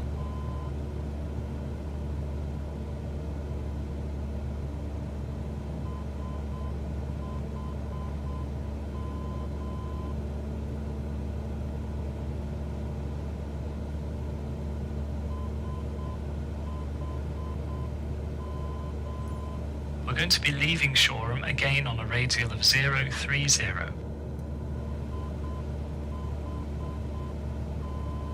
I see it.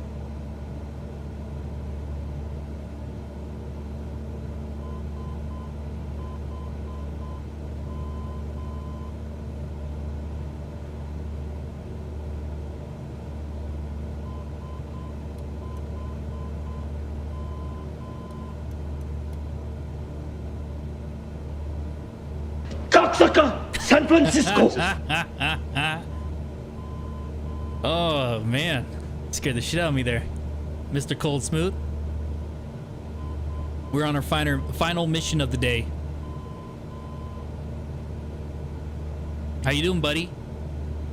You like watching Doc play the worst game ever?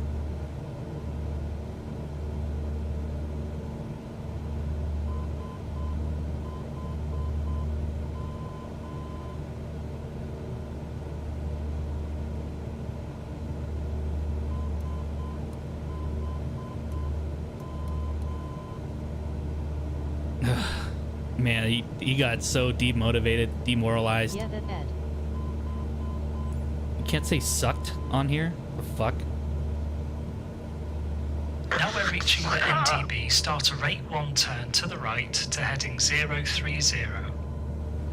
030. Rate 1. Coming up.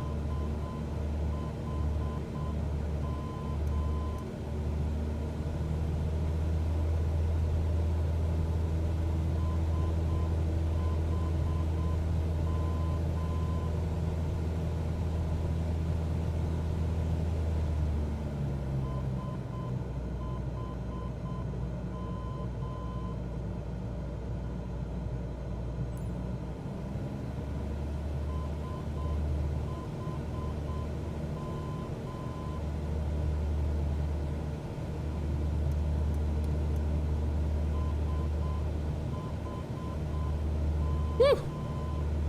How's your day going, buddy? What you snacking on? Once accurately established on heading 030, look at the ADF needle. The tail of the needle will be pulling towards your heading. Intercept and follow the 030 radial for a short while.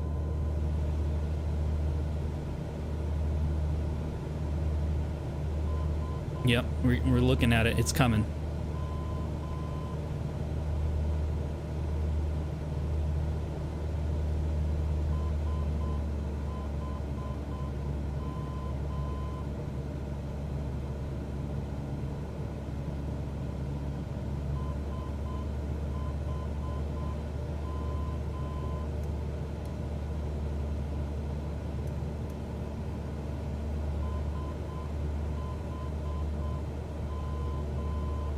Damn, that guy sounds like the British space dude. Who's the British space dude? Who the fuck's the British space dude?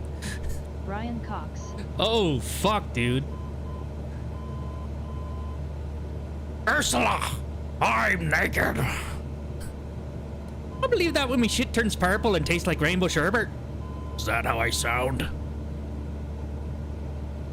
Brian fucking Deadwood Cox. Tracking to a VOR with the G1000 is easier than ever. Rather than setting an OBS, simply click the core sparrow knob on the right side of the PFD to automatically center the CDI on the inbound course to the VOR. Click it now and see it center at roughly 125 degrees. Yep, I see it. Watch how the CDI bar moves as you continue flying ahead.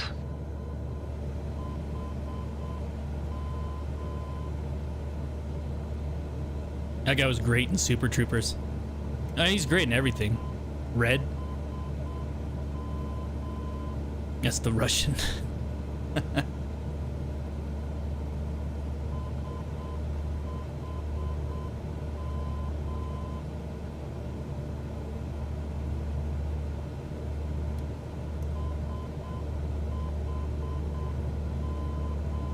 Now click the course knob again to recenter the CDI and make a right-hand turn to track directly to Seaford VOR.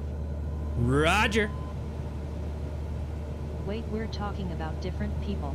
Brian Cox, dude.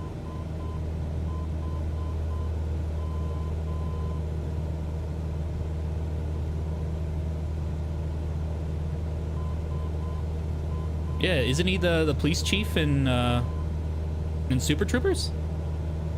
For the Highway Patrol?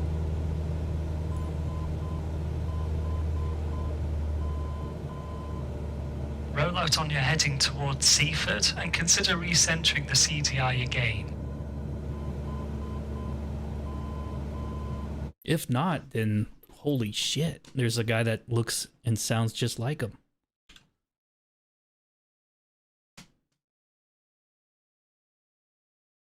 Come on.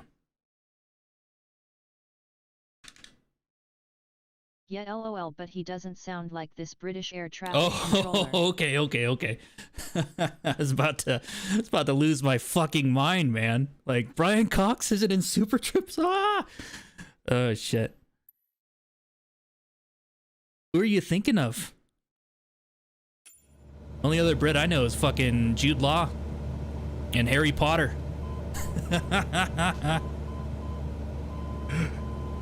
And me, Sean Connery. Take your fucking shirt off, baby. Cocksucker! San Francisco! Sometimes you need to get slapped around a little bit. To demonstrate using the CDI, make a right turn to heading 180. Right.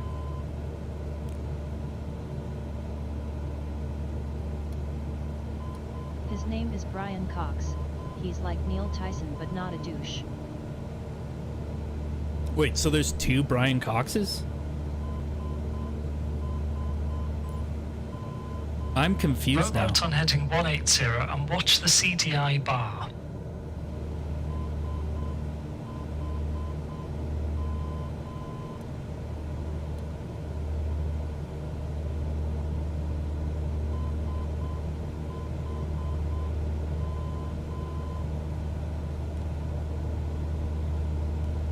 I gotta check him out.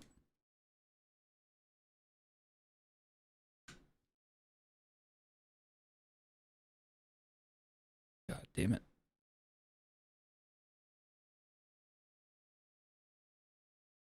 He was on Rogan talking about black holes. Oh.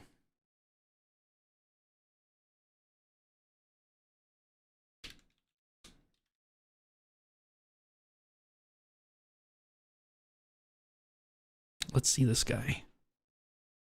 Look at this guy. I've never seen this dude. That's very cool. Dude, he hella sounds like him. 2, 1.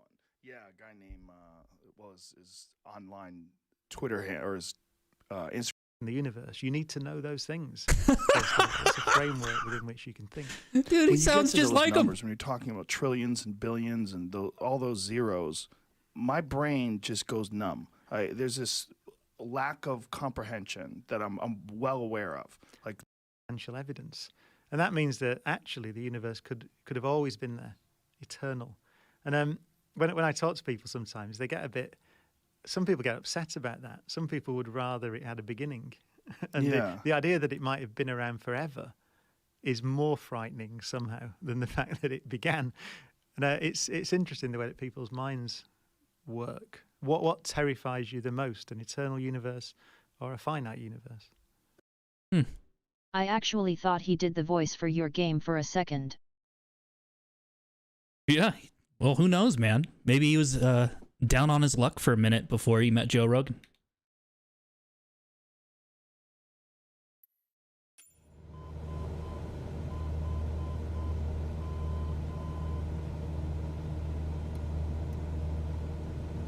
Doubt it, though. That guy is really good though. That episode is too. I'll check it out. I got like a Spotify premium, what do you call, like a trial for 3 months, so I don't get a million ads and shit. So I've been listening to a lot of Joe Rogan while I'm driving. You know, because I drive like 4 hours all the time. So yeah, Now that we're flying south, you can see the CDI bar moving to the left, indicating that you should fly left to regain your course. I see it. Center the CDI again and turn towards Seaford.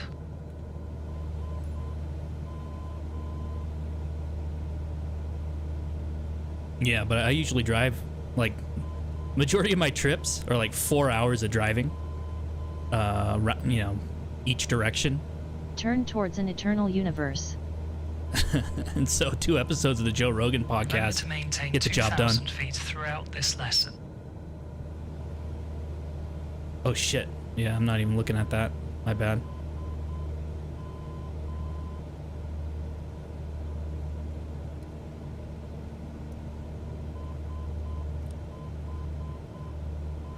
What's a few hundred feet in the grand...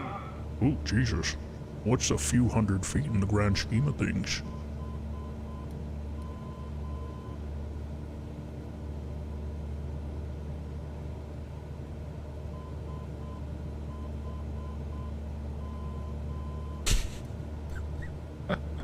So that's covered tracking directly to the VOR using the course knob. Now let's try intercepting a particular radial which will be the course of 130. Set course 130 using the course knob and turn left to a heading of 070 to begin our interception.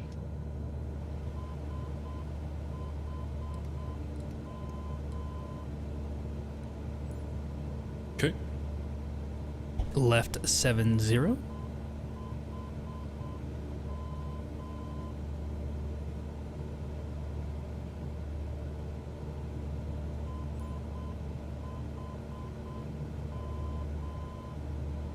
Flying on our intercept heading, you should start to see the CDI bar returning to center. As the CDI becomes almost back to center, turn to heading 130 to maintain our course. Roger. A lot of wind pushing my bird. Holy shit.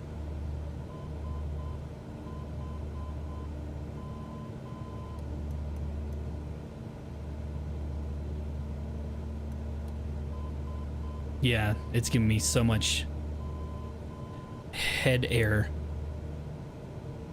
air that it's pushing my wings up.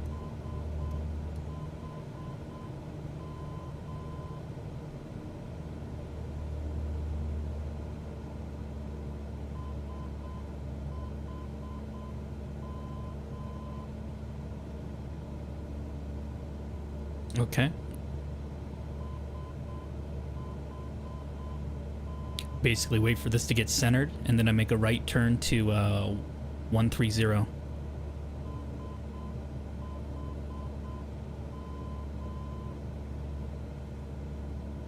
We're almost there.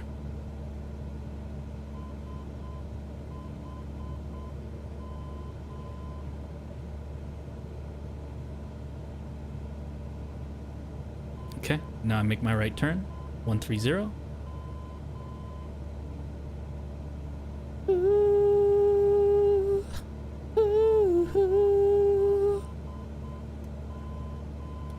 You saw the video of the dude flying the Cessna for the gender reveal and he pulled up too hard and the wing just broke off and he died? Oh yeah, that was a Beechcraft Bonanza. Yep, I saw it. Yeah, he fucking... the wing ripped right off. That thing was... no, it was an experimental actually. Yeah, it looked like a Beechcraft because the wings were below the pilot. But yeah, it's an experimental. I didn't even know that could happen. It's the dude built his own fucking death trap. That was the problem. The thing wasn't certified for general consumption. Let's just say that. But yeah, if you look at a Cessna, the wings are above eye level, but a Beechcraft would have it down here. That's why I thought it was a Beechcraft for Remember a to second. maintain 2,000 feet throughout this lesson. Oh, my bad. Sorry, guy.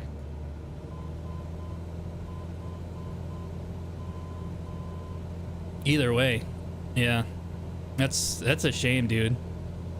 So far we've tried tracking directly to a VLR and intercepting a radial inbound.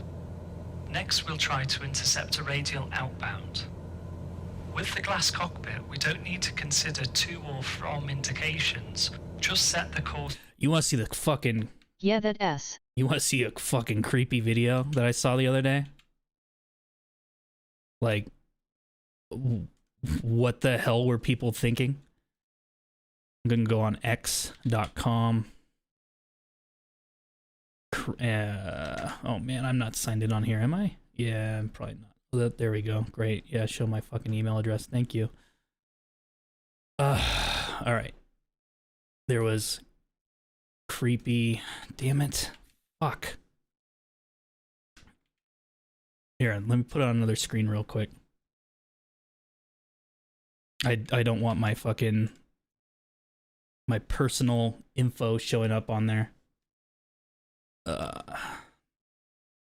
Change the monitor.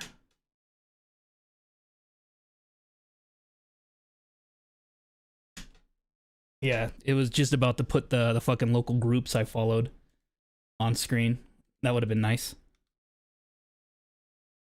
Okay, there we go. I'm pulling it up and then I'll move the screen around, basically.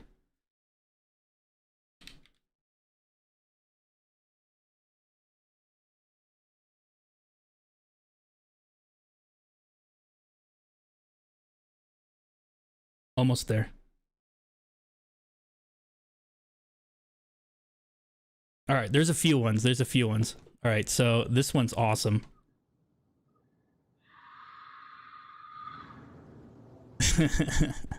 Let's play that one more time.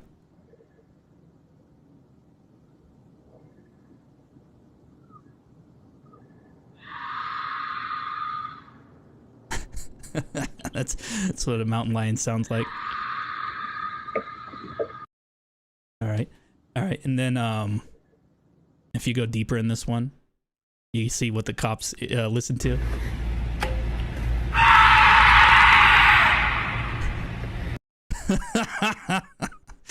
That's not what I wanted to show. That's a mountain lion. Yep, but that's not what I wanted to show. I wanted to. There was a video.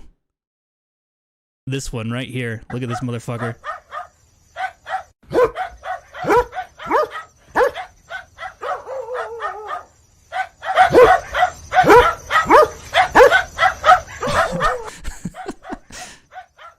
And then that still wasn't the one I wanted to show. This is a crazy ass page though that just randomly appeared on my suggested for you yesterday.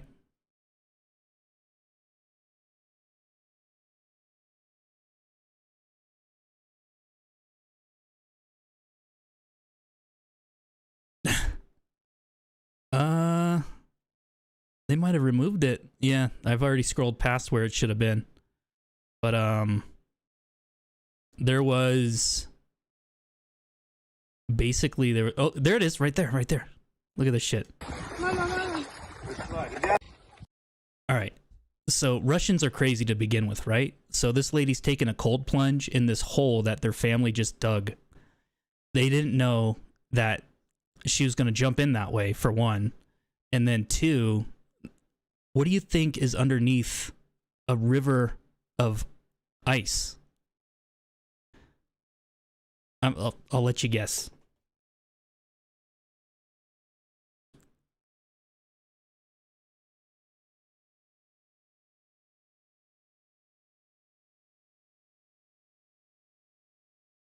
Wait.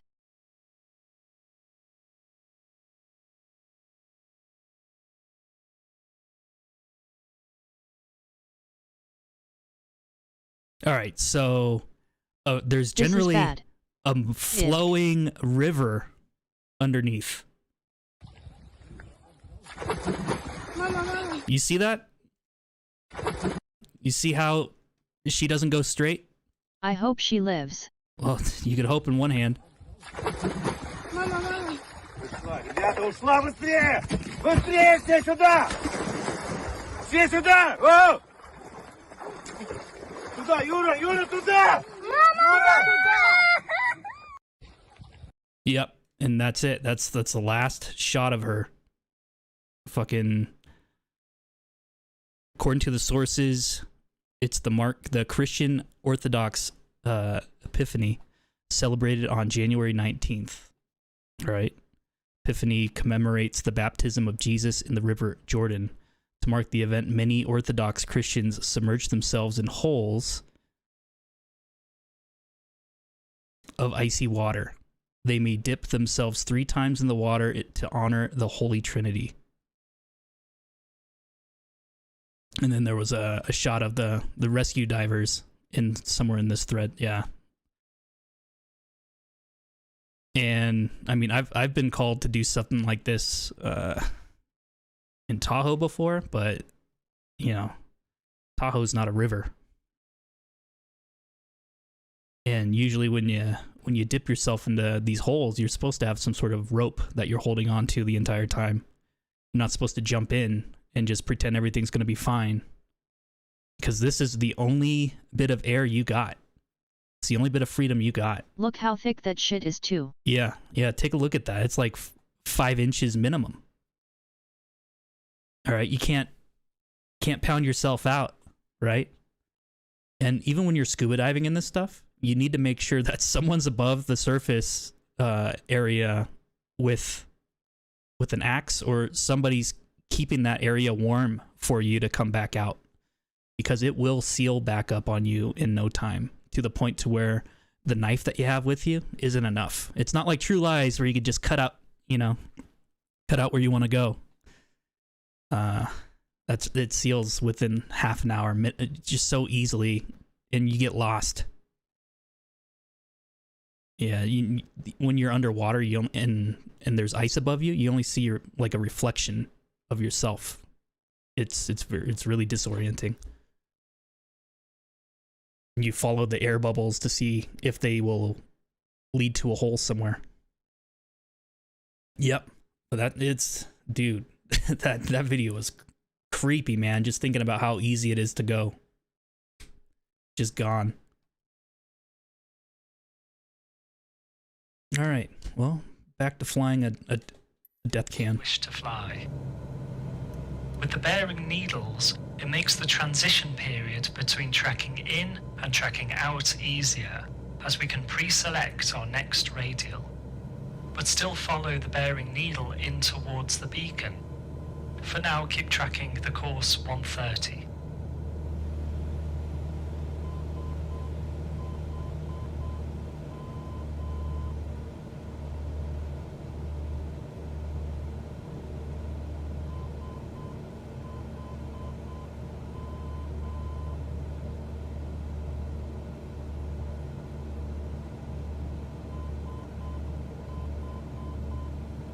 It's a lot of left rudder needed. Whole lot of left rudder.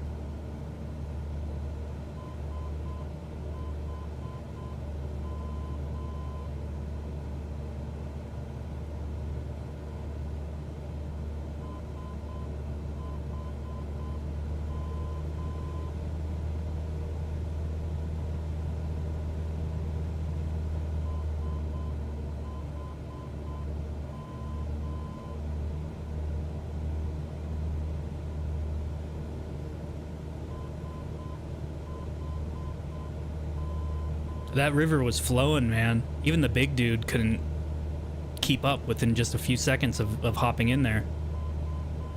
He got lucky and got caught in that cross. Because if he went full head down, he would have Now we're getting close he would have to got the stuck. VOR. Pre-select your outbound radial of a course of 180, but for the time being keep tracking to the VOR station using the bearing needle.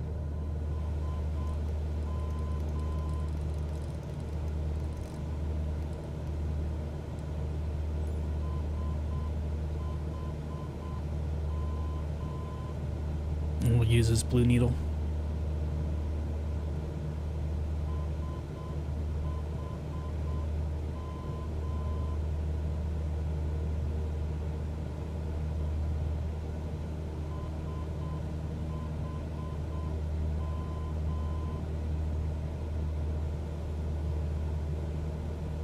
It just reminds me of when I was in college and I was hanging out with my friends, and we were in Stanislaus in the mountains out there, and it wasn't due to any religious things at all, but the water was about 40 degrees. It was like 30-ish to 40 degrees. It was really cold. You could see ice in the water still moving around, and we all decided to just, you know, screw around and swim around the river. And my buddies, they were like linebacker side. Now that we've very nearly reached Seaford VOR, turn right now onto a heading of 180, which will get us to leave on the 180 radial.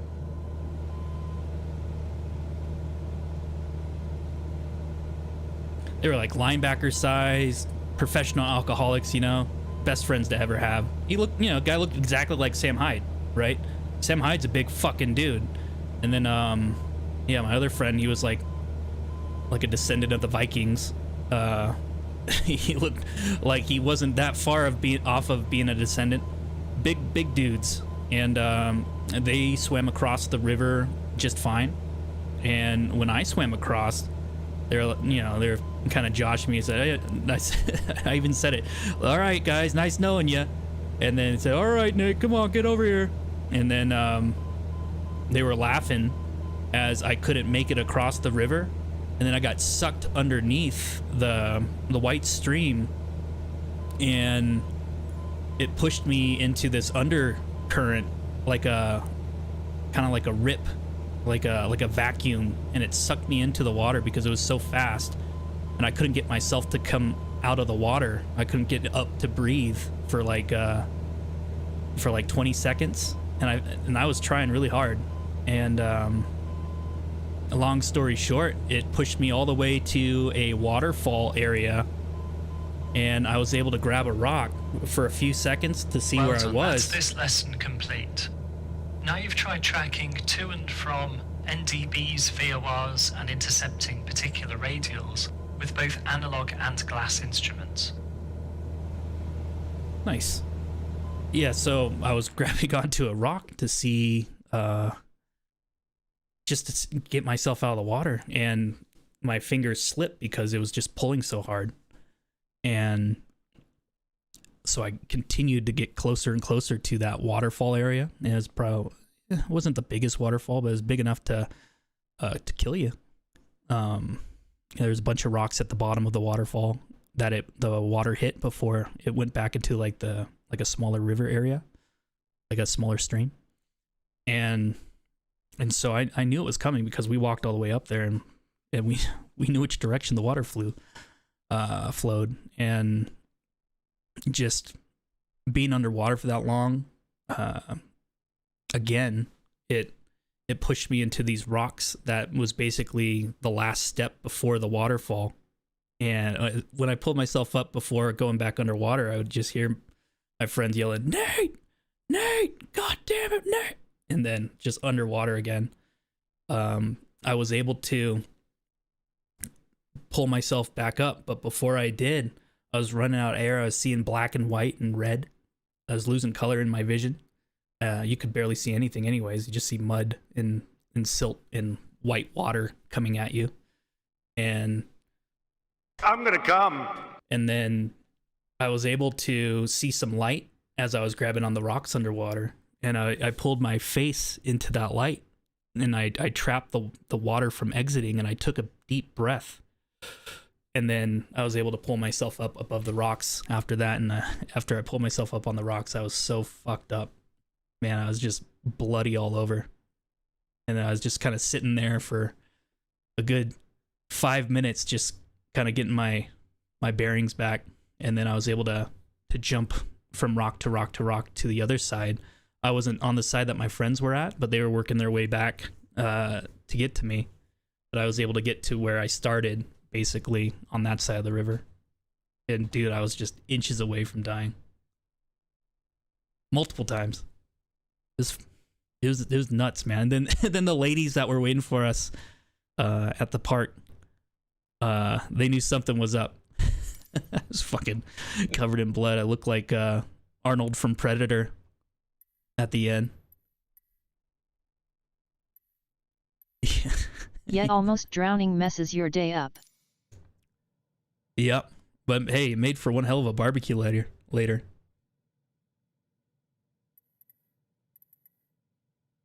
Oh, man. When I was a kid, I was at a lake and a bunch of boats were tied together, and I told everyone I'd swim underneath them. I tried to come up 3 times and hit my head on a boat all 3 times. Jesus. All 3 times. That's fine if you're a scuba diver. It's not so fine if you're holding your breath.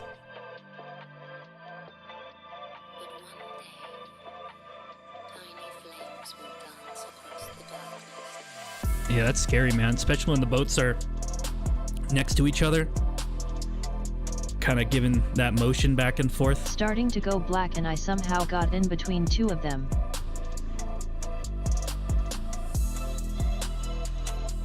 That's crazy.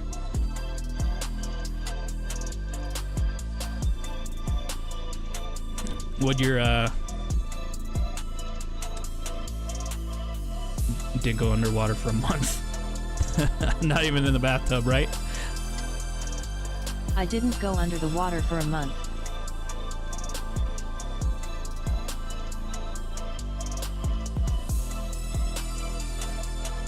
Well, I'm glad you didn't die.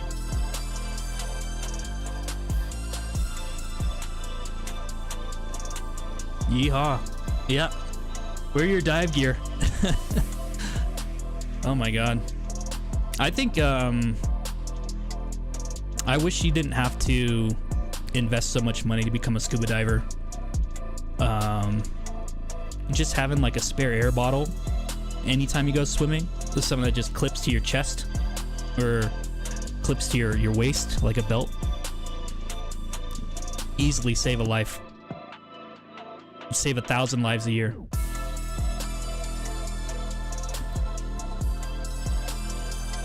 Just a little James Bond looking 5 breaths that you could take to get yourself out of a sticky situation. Oh, it all depends on your depth. How long do those small ones last? So, and it all depends on what you fill it to. But average, you can get about from the surface to 20 feet deep, which is generally what people do when they're holding their breath. They don't usually go that much further unless they're like professional, you know, like they got 6 foot long fins and they're like size 0 Australian models that swim with the sharks for $1 million a year. But if you're not one of those, if you're just having fun in Hawaii, you hold your breath and you go down to 20 feet, that little bottle will get you about 2 minutes of air. If you're 110 feet deep, like the majority of my dives, it's about 1 breath, 1 extra breath. It lets you basically do an emergency ascent to the surface, and when you're doing that, you're exhaling the entire way. But if you need an extra breath, you know, you take that breath at 50 feet, you're getting a nice deep breath back in your lungs versus something that is just expanding air in your lungs as you're letting out from 110 feet deep. The way that compressed air works when you're deep is that when you go back up to the surface, it expands. That's how people get messed up. They hold their breath or they have too much nitrogen in their blood. So if you go up faster than 1 foot per second, you have to exhale. You have to exhale, exhale, exhale. And so if you're in an emergency and you run out of air at 130 feet, oh, A, you're dying, unless you got extra air. But B, you have to exhale on the way up to the surface. Usually in that situation, you would just rip out your weight belt and drop the weights to the ground. Pray that there's a hospital nearby. But if you don't want to drown, you are just letting the air out because your lungs are just refilling. They're just expanding, expanding, expanding. And so every 33 foot would be an atmospheric pressure change. So think of that as your lungs refilling or expanding. So if you're just bubbling air out, you can only do that for so long up here at the surface. But if you take a compressed air breath at 100 feet deep, you could take that breath, you can make it all the way up to maybe 15 feet, just going, because it's always coming back. It's expanding in your lungs, so you're getting a breath back.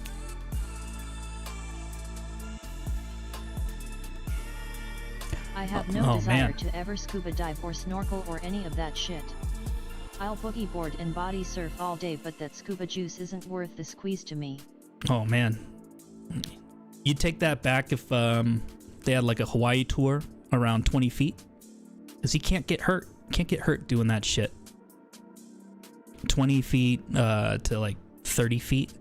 That's the majority of what tourists do on scuba trips. It's when you start doing tech dives is when you get crazy, like what I was doing in Monterey for the longest time. We do shipwrecks and penetrations and following pipelines and repairing stuff underwater, you know, underwater welding, and teaching cops how to recover evidence in 0 visibility. That's the stuff that nobody wants to get into. That's the stuff that you have to do if someone is in trouble or if you have to recover evidence, like finding Lacey Peterson. You know, we had 0 visibility. We were just tugging ropes, fucking tugging ropes all over the place. And then my course director my course director found. Yeah, I can't believe you did that. He was in stuff. charge of that, and they found the barrel with her in it. And ooh, they didn't, you know, you got to open up the barrel to see what it is, right? It was just coming out like soup. But worst thing I found, dead person in a car. Just like that, you know, still wearing their seatbelt.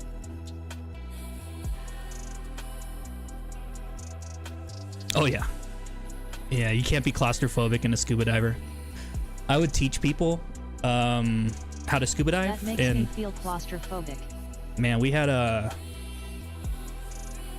people that would just sign up for classes, and they weren't like one-on-one, man. You would have a class of like 10 people, 10 to 16 people, depending on how many assistants you had. Like, I would have a dive master or 2 dive masters or an assistant instructor and a dive master helping me with the classes. And we all of a sudden we're in a pool, right? We get through all the classroom sessions. We're like, all right, guys, let's hit the water. Okay, let's get wet. Let's learn how to scuba dive. You know, we did all this stuff in practice here in the classroom. Now let's go out and put in like five days of lessons here. All right, so lesson 1, you know, here's your swim test. Okay, now put on your gear. All right, put on your snorkel, swim around, pass your swim test. All right, now put on your dive gear, and let's just hang out in the kiddie section of the pool, and we're just gonna practice breathing. Do that.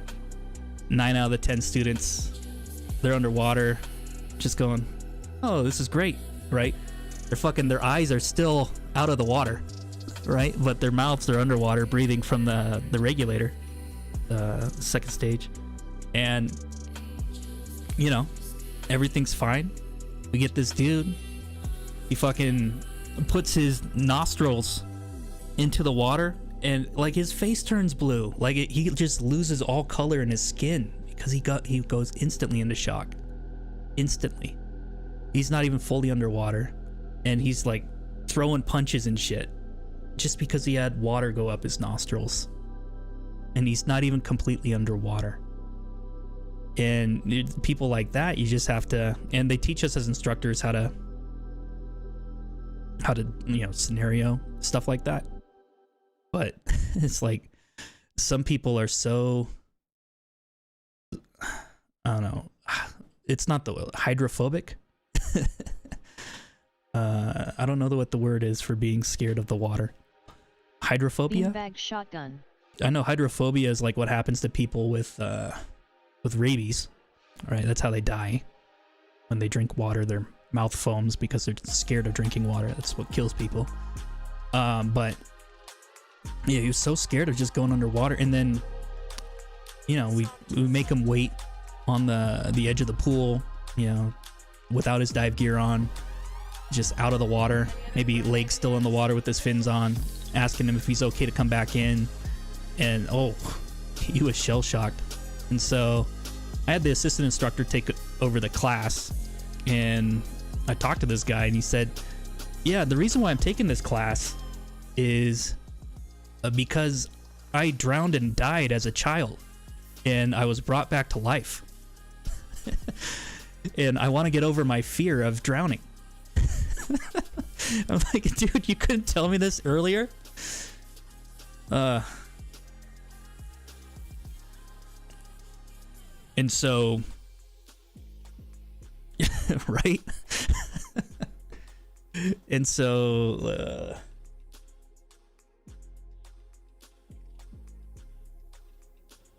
Bro.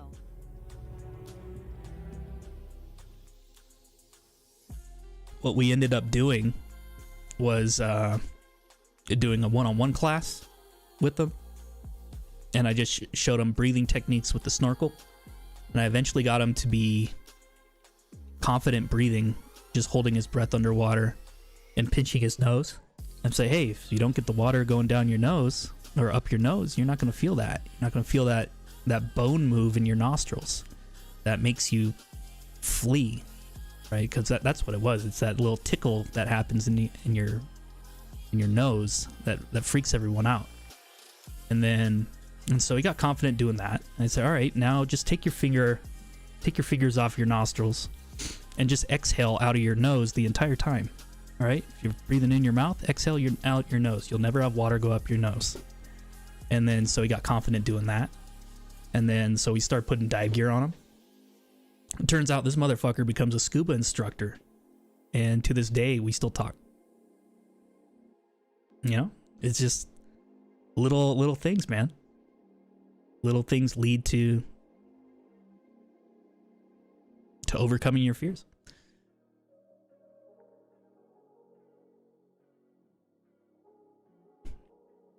He's not scared of drowning anymore. Or if he is, he's got one hell of a poker face. So yeah, that's how you get to doing 110-foot dives. That's how you get to yeah. Like when Kramer did stand up. Exactly. You don't start at the N-word. You work your way up to it. When you get there, that's when you reach enlightenment.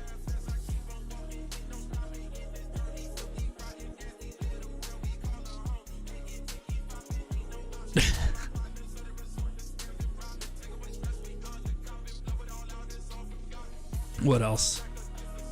But yeah, I didn't start my first dive. I got hypothermia. They didn't have gear for a fucking little 13-year-old boy back then. I was wearing this Jack Cousteau shit that my dad bought in the 70s. It looked like an iron lung that you'd strap on, and it was the tanks that you wore were made out of steel. So you didn't have like aluminum tanks kind of helping your buoyancy on, you know, keeping your back straight. When you're underwater, you're like this. You're like a reverse fish, I guess. Kind of like a turtle when it gets flipped on its back. That's what it's like when you're 13-year-old. When you're a 13-year-old using adult equipment, scuba diving. And then my best friend and I, we got first and second place in the Guinness World Records for, well, you don't get a record for second place, but I lost by a week for world's youngest master scuba diver. So yeah, we're still friends too. Every now and then if I'm playing COD Mobile, it's because of his ass. But yeah, we both had a lot of scuba diving around us, and you know, it pushed us further and further and further. It's none of us wanted to do it. Really, it was just our parents trying to fucking brag, you know, that sort of shit. But I felt like I accomplished something at the end. You know, people aren't supposed to do what they always want to do. You're supposed to do things that you don't want to do that makes you who you are.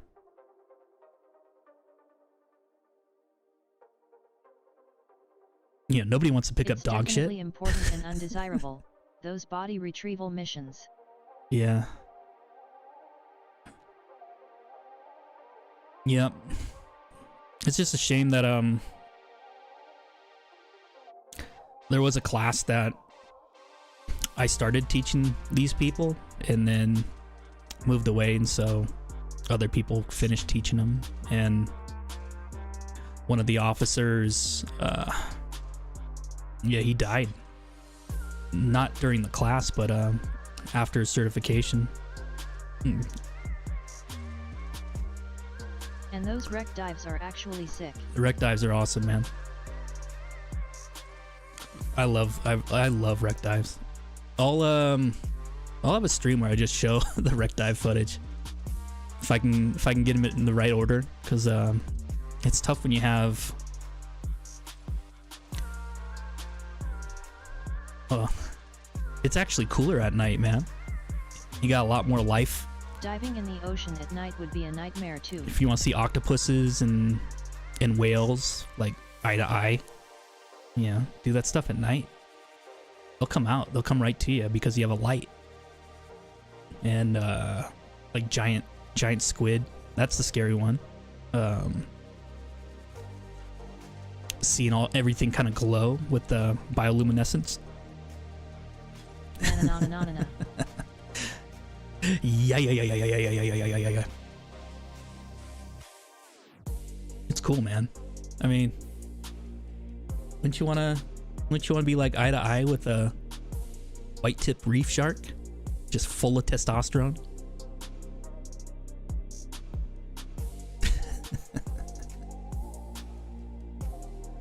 Hammerheads.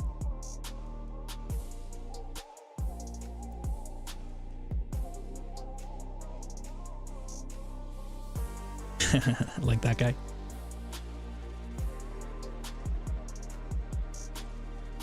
It just becomes another day. I mean, I've done like I stopped logging my dives after like 2000. I wish I had a computer that did it. Those were way too expensive. But yeah, this is just like another day out there. You know, it's like those psychos that fucking, you know, to me, I think being psychotic are the dudes that you have to jerk off a reef shark to establish dominance in front of the octopus. The octopus is put it on their LinkedIn profile. Oh man, that's good. I mean, you ever see those psychos that like go into like a reserve in Africa and just all of a sudden like a lion pounces on them and they're just hugging them, right? No, those are the guys that I think are psychos. Or the dudes that raise grizzly bears and then they just come back to them in the wild. Yeah, what was that documentary? Grizzly Man? You ever see that dude? He's just yelling at the bears. Hey, stop! Fucking Kodiak bears. Grizzly bears. Like, not just one of them, but like 30 of them. Gorillas? Oh my god. Those are gorillas and chimps. Yeah, gorillas bug me out. I would shoot the shit out of those things if I was by myself and one of those things were around in the middle of Africa. I don't even know where the hell they are. Yeah, but they are silverbacks. Even if you're at the zoo, you know, you got like a 6-inch plexiglass in between you. Those guys are freaky. The silverbacks, they're just so fast, right? And like their biceps are the size of your torso. And their teeth are like vampiric. No thanks. I'd swim with the sharks. No problem. I'd go with the great whites and the fairlongs again. No problem. I don't even need a cage. But put me with a gorilla, I'm dead. Those things are ripping my head off. They're just ripping my head off. And doing things you don't want to you don't want to be alive for.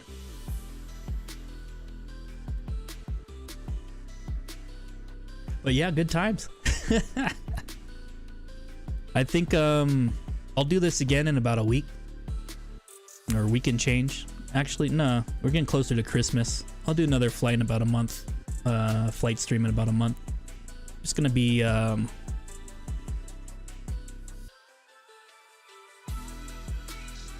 we used to have blonde bears in this country. You talking about San Francisco again? There's lots of bears over there.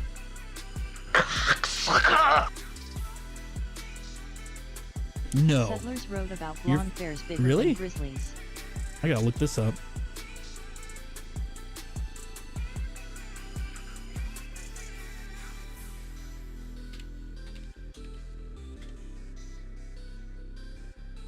Well, the Kermode spirit bear. Yeah, okay. CIA.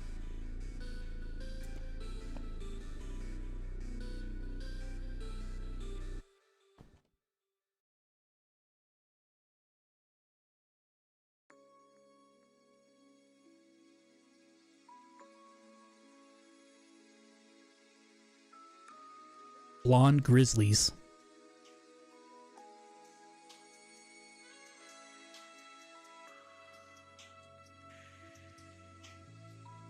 Hair color, coat color determined by genetics, duh.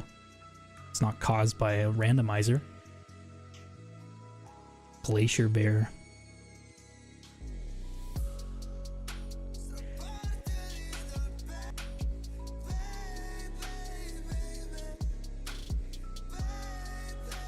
You know what they're called?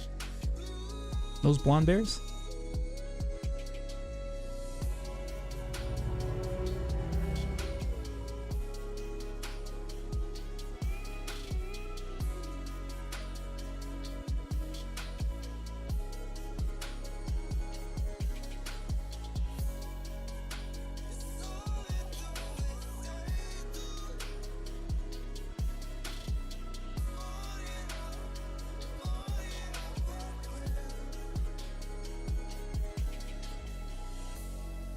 It's been a long time since I looked them up. Mhm. Let me check something. Sure.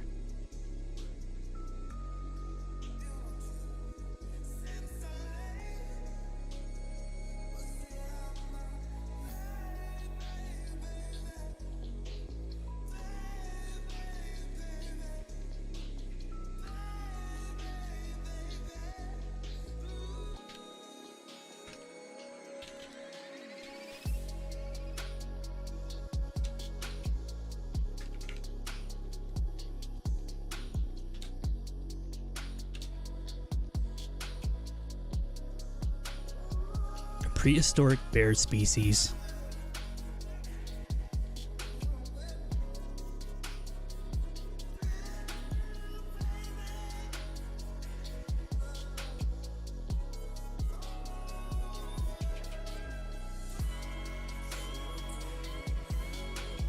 All right, so 2.5 million to 11,000 years ago. The bear was so massive that scientists believe it regularly weighed between a ton and 2 tons. Although newer estimates have brought down the upper end of that scale to just a ton and 3/4. Okay. Hey. Yeah. Hey, girl.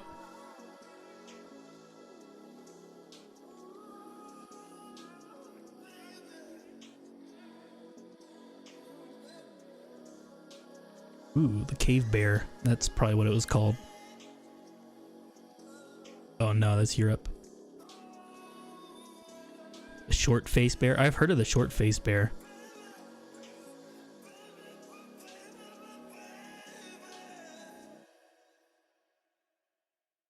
The king polar bear. I've heard of this one too.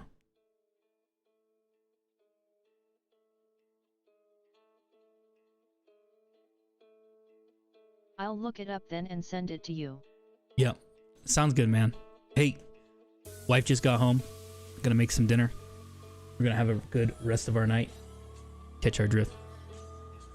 Have a good one, buddy. Have a good night. Yeah, yeah.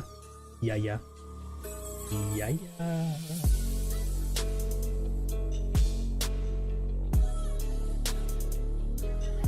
GGS. GG's, baby. GG's.